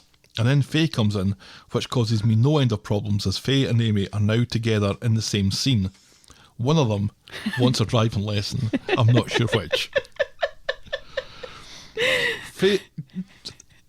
They don't even look alike. Oh, see, I was going to say they do have a little similar They kind both of... have long brown hair. That's where it begins and ends. Right, so from a distance, you couldn't be 100% sure which one you were looking at. No, because they have different heights and different body types and different weights. I still do it. I type Amy when Faye is there. And... Anyway, Faye and Emma have successfully picked up Tim and brought him home, but then Faye inexplicably slams the back passenger door shut on Tim's fingers. Yes. And this is done for comedy? No, this is done to get Tim to the hospital. Right, but it's also done for comedy. Well, everyone laughs about it. And then Faye and Emma go to talk about makeup or something? Nail polish. Yeah, they were talking about varnish. nail polish. Meanwhile, Tim is picking his nails up off the Yikes. pavement. And Sally's already half cut, so Faye and Emma have to drive Tim to the hospital. Wow. So at the hospital, Tim goes off to get his hand fixed with Faye. Meanwhile, Emma sees Curtis getting out of a taxi. Yeah, so Tim getting his fingers crushed was all to get Emma to the hospital. Well, I don't know if that's all it was there for, but we'll come to that. She chases after Curtis and apologises. He still can't believe that she'd think that he'd be a thief, and I honestly don't know why he is disbelieving that anyone could think of him as a wrong'un after everything that he's done. How dare you call me a liar after I lied to you throughout our whole relationship? Yeah. He says he's here for the therapy, but he agrees to Emma's request to meet up for a chat after his appointment. And while Curtis is away, Emma chats with Faye. Emma asks if Faye thinks that she's stupid still wanting after Curtis, and Faye doesn't see how it could work, but doesn't think Emma's stupid. She just has more faith in people than she does. Right. Yes, Faye wouldn't think this stupid. After all, she's in a relationship with Craig. Yeah. For no reason. Right. Emma is wandering through the corridors of the hospital for reasons best known to herself, and she walks by the cardiology department, looks through the window and sees Curtis shouting at a receptionist, demanding to see a cardiologist. Right, even though he doesn't have a referral. Right. And later he meets up with Emma outside. He tells her that it went well. She calls him a liar. He says, yep, that's why I'm here. She announces that she saw him at the cardiology department. He says he's been having palpitations.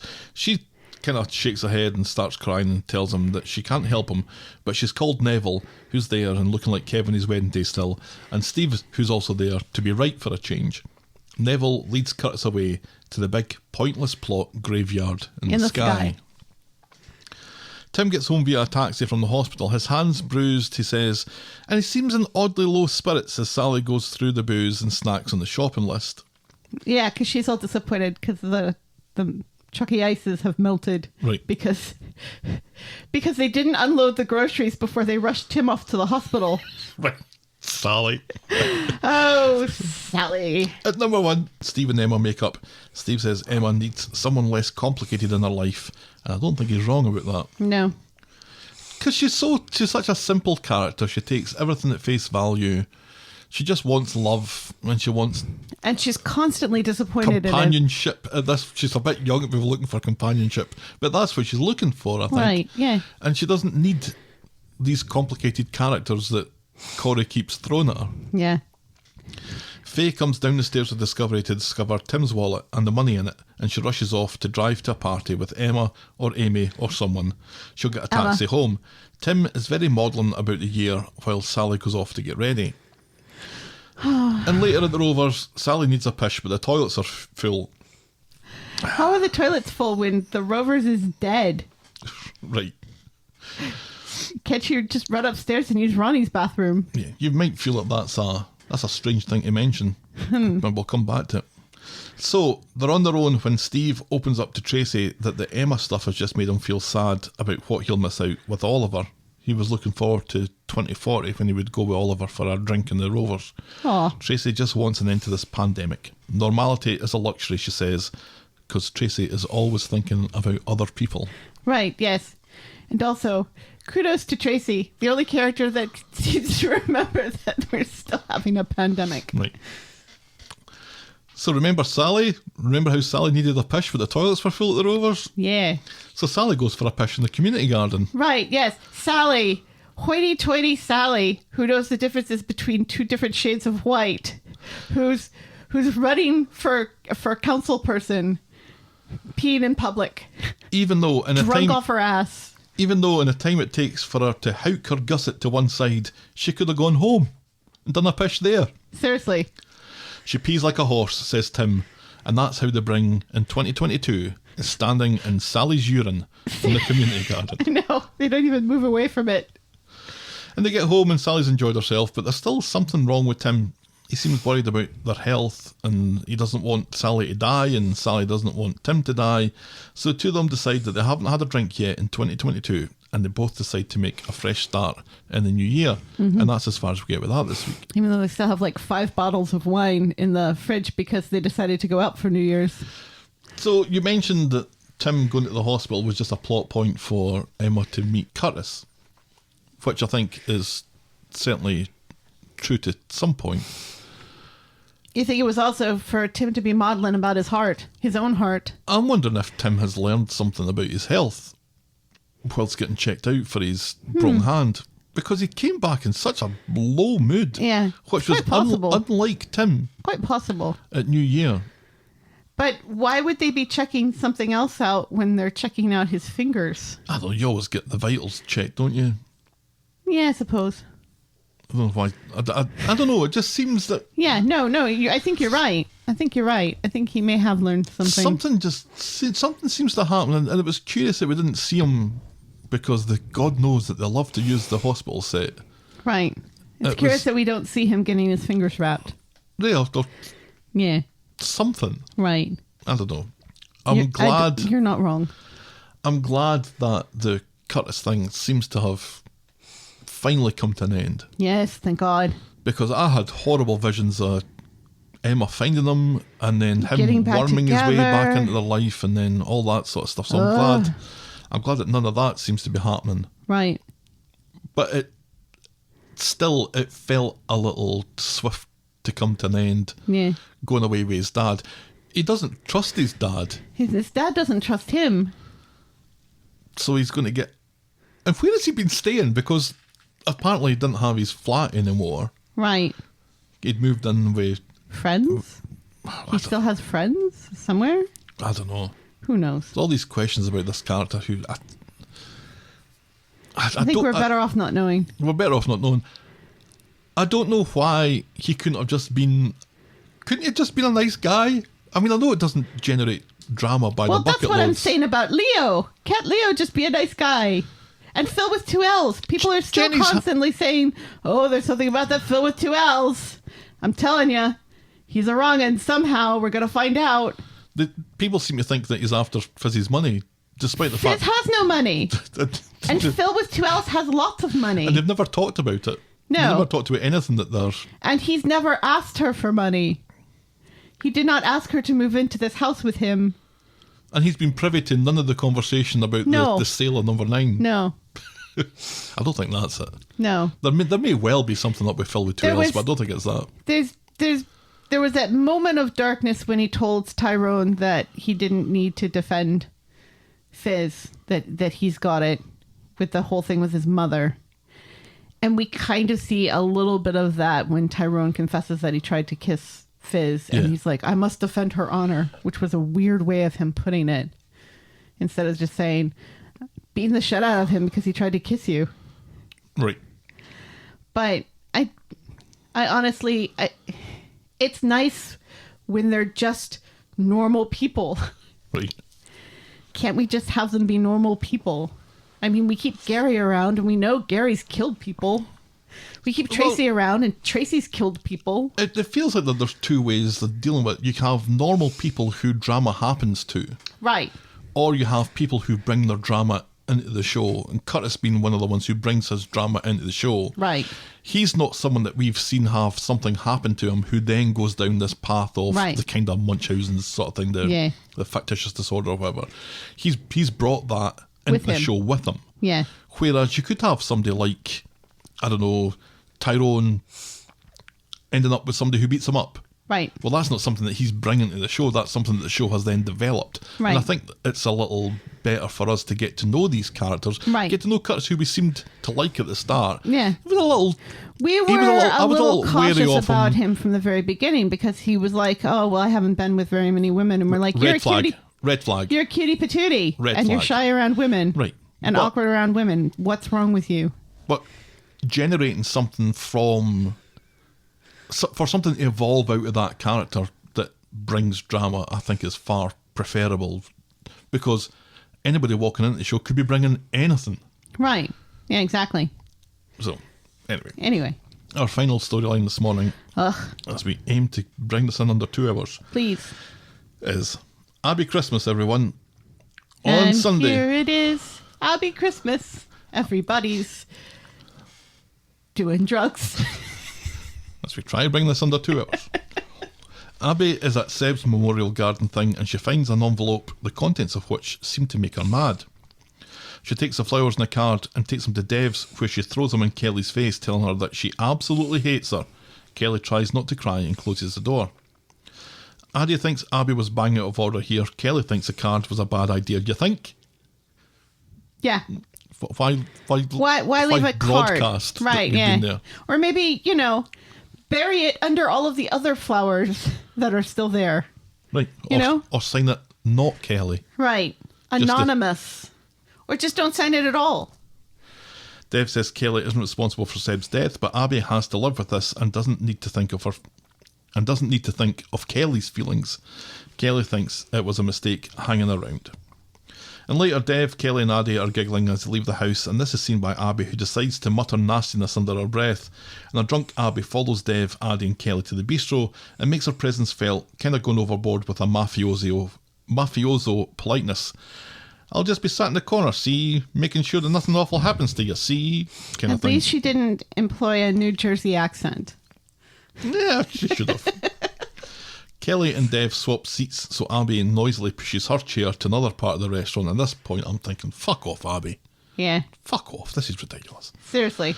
Kev complains to Be a Debbie. grown-up. Right. Dev complains to Debbie, who goes and speaks to Abi, reminding her of her promise to Jack to not go off the rails. But none of this washes, and Abi whispers at Kelly for what feels like half an hour. I was quite surprised at Debbie there, because she did handle that really well. She did. The fact that she didn't, defend Abby, I thought was good. Yeah. Because at the end of the day, this is a business, and she's trying to make money and Right. all that sort of thing. But what Abby's she her said to sister-in-law. Abby was perfectly fair. Yes. You promised Remember your Jack. promise to Jack. Kev goes and drags Abi home. What happened to moving on? Are you ashamed of me? Asks Abi. That's easily rectified. Kev says she's entitled to hate the girl, but she can't terrorise her or she'll end up back inside. Abi thinks that she'll never be able to move on with Kelly around, and she's thought of a way to fix it once and for all. Is she really entitled to hate her? Is this grown woman really entitled to hate a 16-year-old girl who didn't kill your son? Who didn't kill her son and tried to stop the person who killed her son from killing her son, and also went to prison for killing her son when she didn't kill her son, tried to commit suicide, and then was homeless. I think Kelly has served her time for her part, her very small part. For slapping Nina. Right. For slapping Nina when ITV Corrie told her to slap Nina. Everybody seems to forget this part, that she didn't just randomly go up to Nina and slap her. She took little encouragement, though. Right. But that's because she was trying to get into ITV Corrie's pants. She was also drunk. Right. On Monday, Debbie is round with Kev performing an autopsy on Abi's behaviour from yesterday. Kev calls it a blip. Abi insists that she's fine and she recognises that she was in the wrong. She's over it, blaming having to say goodbye to the twins again, but then she's agitated once more when Kev lets it slip that Kelly's working at the barber's. Right. Kev a place seems that Abi would never go on her own and would never have known. Kev seems scared of Abi. I think he's right to be scared of Abi. Abi could kick his ass. At this point in the week, he's absolutely terrified of this woman that he's married. Right. Who could kick his ass. I don't know if that's a great thing to be terrified of the person that you're married to. I don't think it bodes well. No, it doesn't bode well. So Abi isn't over it and blocks Kelly on her way to work. Rather than walk round her, Kelly gives up to avoid a scene, and this exchange is seen from a distance. From a distance by Imran. Imran Phill. That's my line. And I did it before you could.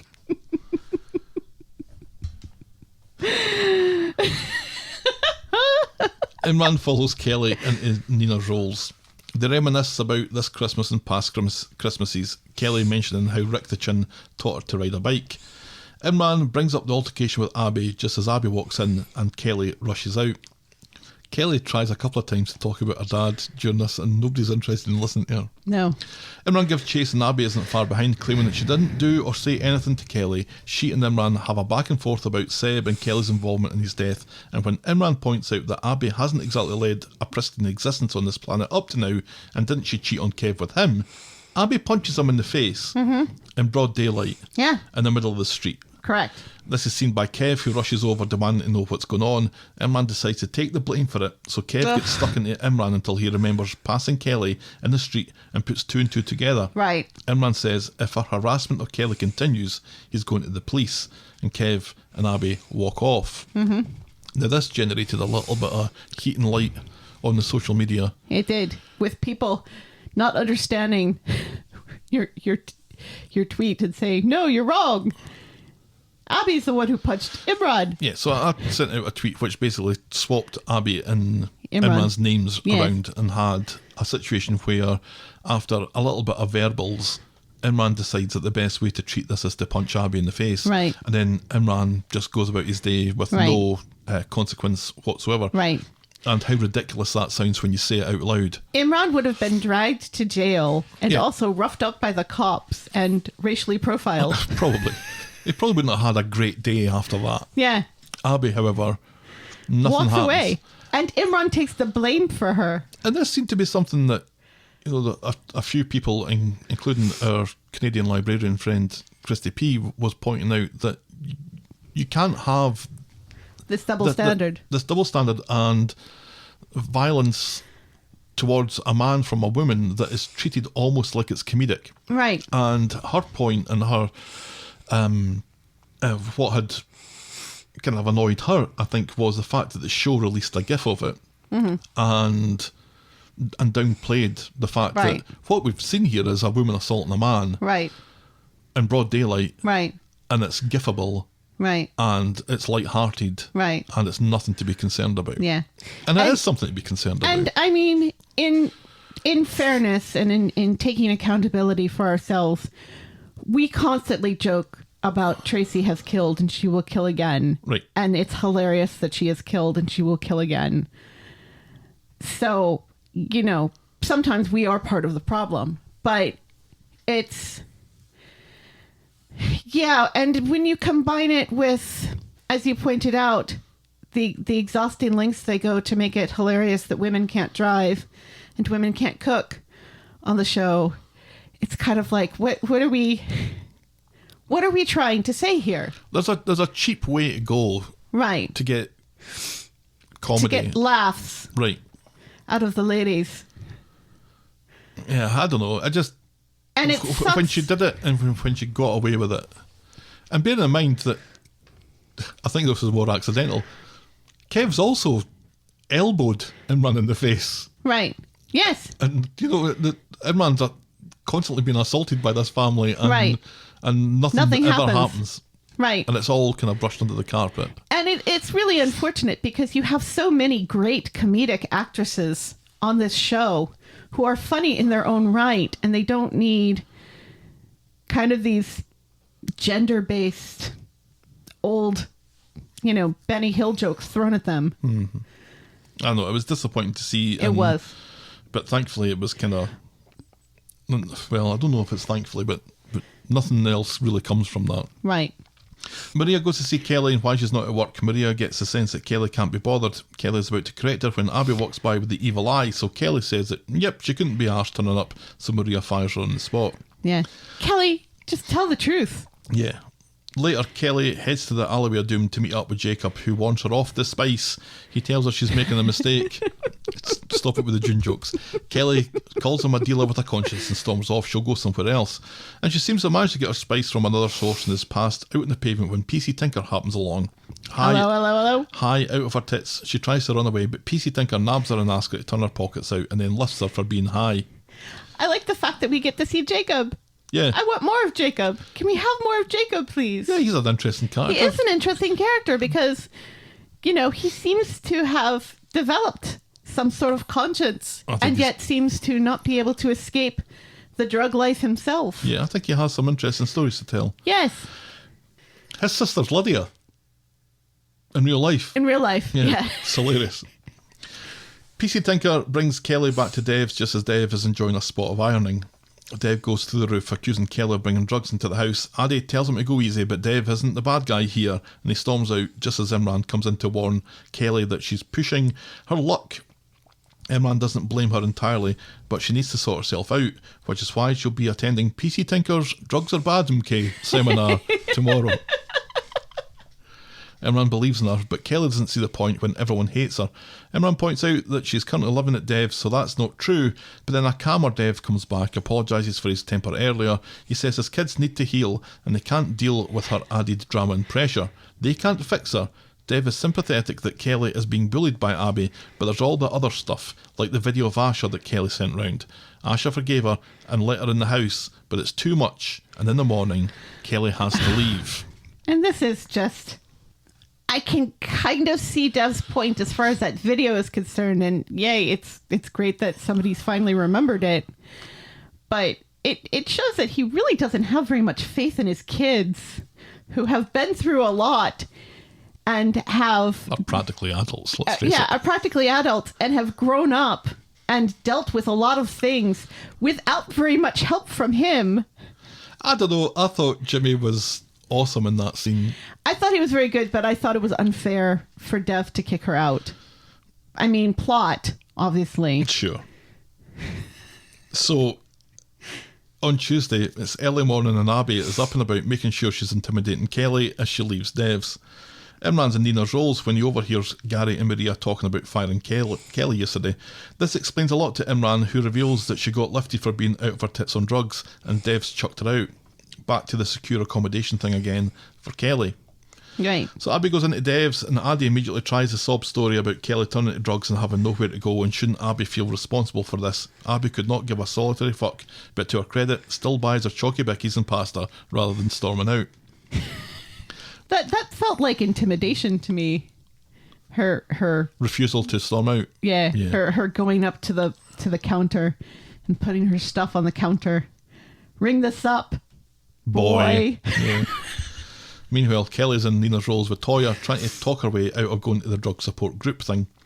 She doesn't think she's an addict, and Toya tells her she's going the right way about becoming one and basically drags her out. Well done, Toya.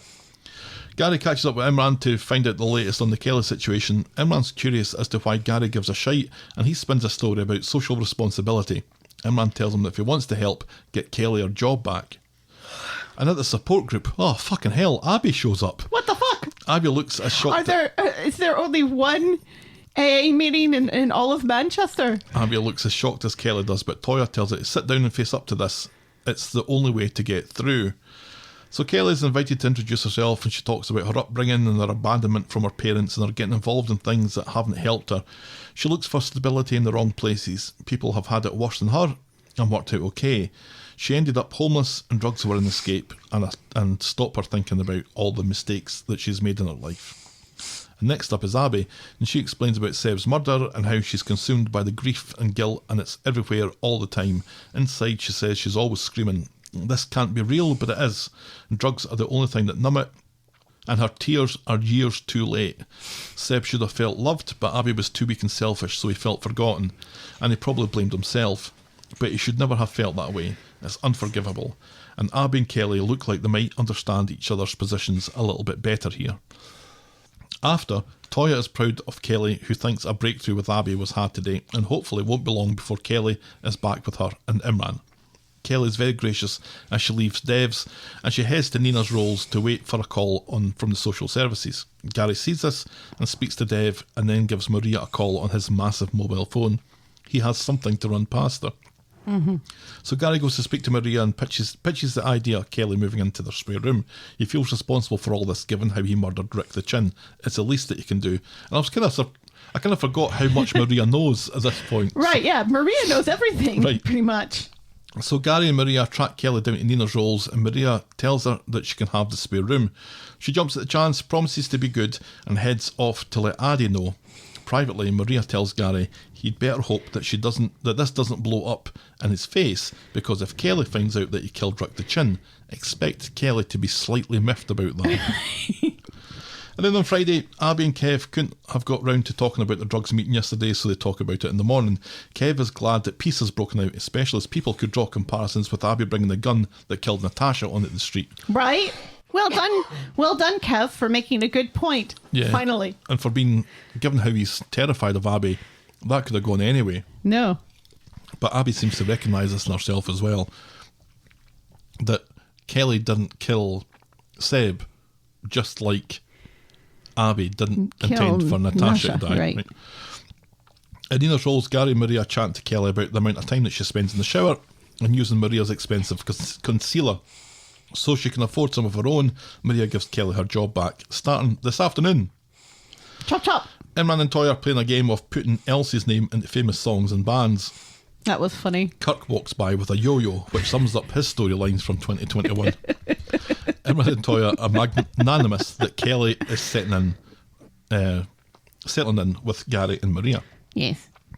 So Abi catches Kelly outside the barber's and asks for a chat during her break.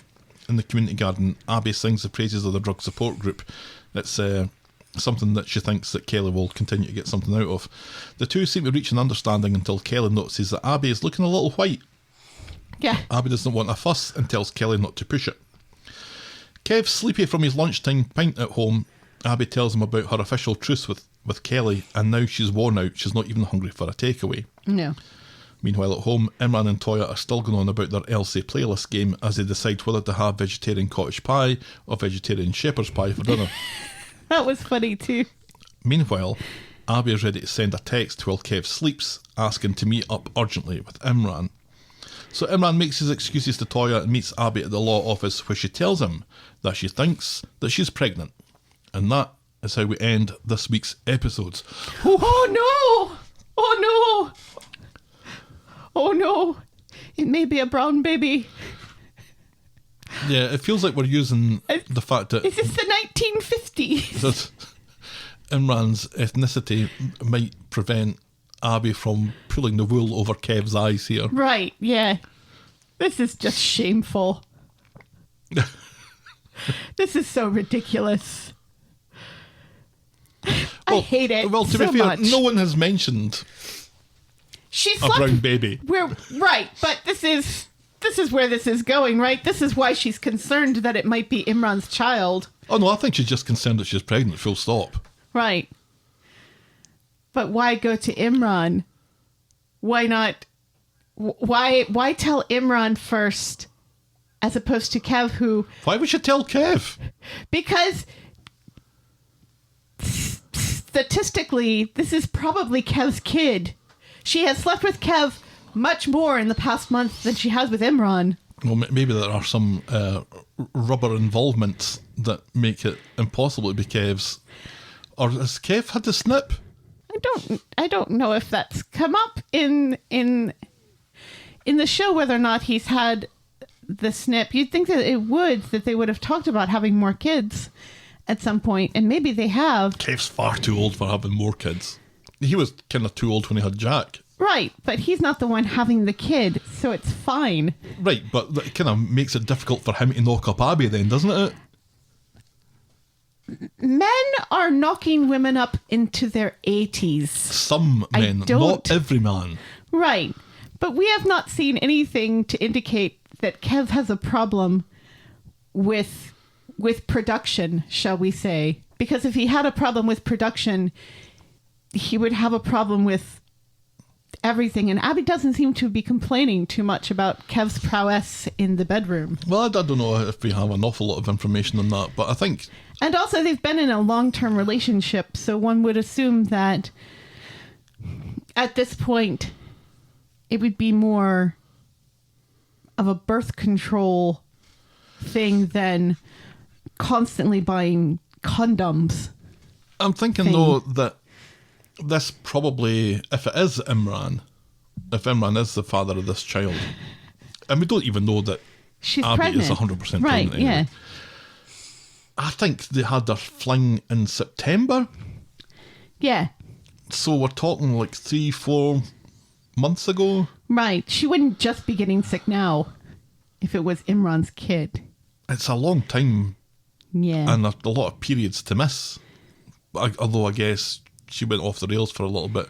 But she went off the rails for a little bit, so that probably wouldn't have helped matters along No. either. Even from ignoring the brown baby aspect of it. I hate it anyway. Right, yeah. Yeah, I've never liked the fact that the show has thrown this potential banana skin into... So to speak. and waited for the effects of it to... for someone to slip up on it. Whether that's Abi and Kev or Imran and Toya or all of them. Right. And the fact that Imran hasn't told the whole truth to Toya. Toya just knows that it was somebody. She doesn't know Right. it was Abi. Right. And Abi has told Kev nothing. Nothing. Right. It's... I don't know. It's an aspect of Imran that, because I love Imran's character so much, Right. I would absolutely rather that this wasn't a thing. Yes. Absolutely. So I'm against it just on principle. Yes. And then there's other more icky aspects of it that Right. we don't know are a thing or not, but Well, no. you don't know are going to become a thing, but it's just... You kind of do, though. Well, one can hope. So, yeah, I don't know. I mean, I think it's typical that once we cross one thing off, being the Kelly and Right. Abi thing, once that seems to be settled, that something else has to get thrown in. Right. But can't somebody else have the drama? Why Right. does it have to be Abi again? And I think this goes back to the assault as well. It's the show is so invested in Abi as a character, and I think because Sally Carwin is such a good actress, Right. It doesn't help matters any. And But that the Abi show- became beloved of, so it's like, oh, well, let's throw another storyline at her because of fan service. Well, this is not exactly what the fans want as far as Abi getting storylines. But as I was saying to you in a movie theatre in Portage, Michigan, Yes. it's a kind of... After seeing Licorice Pizza. I think it was before seeing Licorice Pizza.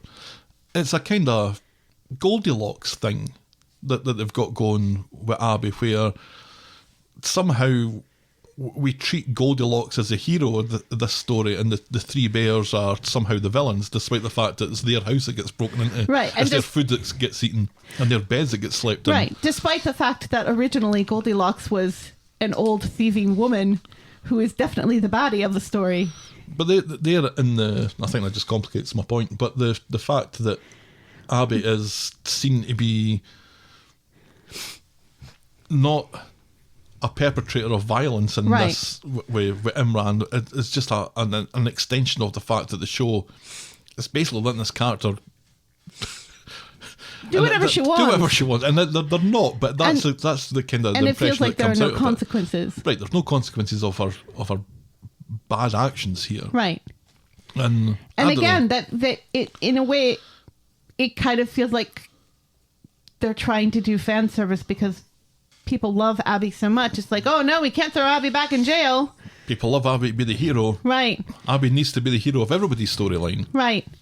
So we're going to try to paint this whole trying to gun down a teenager as heroic and the right thing to do because the teenager is so awful. Yeah, and it's made me move Abi down the list of characters that I love to a character that I merely like. Right. And at some points during the storyline, I haven't even liked her. No. And I don't know.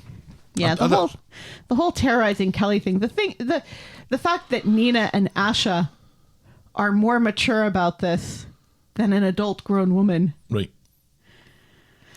Oh well. It looks Oh, well. like we've failed in our attempt to bring this under 2 hours. I'm sure you can nip a few things. We will try. But that was the week. That was... It was. 4.5 hours worth of Coronation Street. What was your moment of the week? Is it the Christmas sing-along? It kind of feels like Christmas was... Like, all of Christmas was fantastic. Is it the Christmas sing-along, or is it Batman appearing in Nina's roles? No, I had a couple of ideas. One of them was Christmas. Yeah. And I really liked Evelyn's attempts at peacemaking with Fiz. I thought her voice of calm was really good there. And it was nice to have Evelyn back. Yes. And it was nice to see Maureen Lipman. Yes. Protect her at all costs, though. Yeah, but doing a great turn of acting. Yes. And also not thinking about herself, which shows remarkable development Right. in that character. But Yes. I think because Except Christmas... where it comes to her Turkish delight. Right. But I think where Christmas succeeded just so well, despite, little nits here and there that people can pick up. But I think Christmas was so well done, so well written, and brought us an awful lot of joy in a year where we desperately needed it. Yes. I think I'd go along with that. Just the Christmas sing-along, and what that represents Right. from the Yeah, Christmas because eventually episode. everybody comes to the Christmas sing-along. And it's kind of nice to see so many characters in one place. Right. And they were able to do that because it was outside. Right. But yeah, like But I said, it was a kind of World War II or World War One, Right. World War One Christmas over the trenches Silent kind of Night, thing, where you forget about the people that you don't like, the people that you're hating at the moment, all the drama that is kind of suspended for a moment, and we'll pick it all up again tomorrow. We all gather around Billy, plunking on the piano. Plunking on the piano. But not like that. And I would say that is our festive Moment of the week. boring moment of the week, and why isn't it Kirk's yo-yo if it isn't? We don't have an awful lot of time for this. Kirk's yo-yo is our... Boring moment of the week. That works. And that wraps up our New Year episode and 2021 for Coronation Street. Yes. It's been a good old year for us in terms of Coronation Street and numbers and things like that. So Yes. thanks to everyone who has stuck with us through the year and downloaded and got in touch with us and bought us coffee and all that Right. sort of wonderful things. And especially everyone who, whether on Twitter or in email or something, who has said to us that we've played a part in helping them through the last 2 years. That means a great deal to us, and it always kind of shakes me up a little bit that that what we do may seem like silly fluff, but it means something to people, and that means something to us. Yeah. So thank you so much. Absolutely. And we will continue, hopefully, to do so. Maybe with less singing, but we will continue to hopefully do Or so more through singing. 2022. So yeah, if you want to drop us a line, we're the talk of the street at gmail.com, and we're at Corrie Podcast on Twitter, Facebook and Instagram. You can shout me and Helen a coffee by heading to ko-fi.com, that's ko-fi.com/the talk of the street.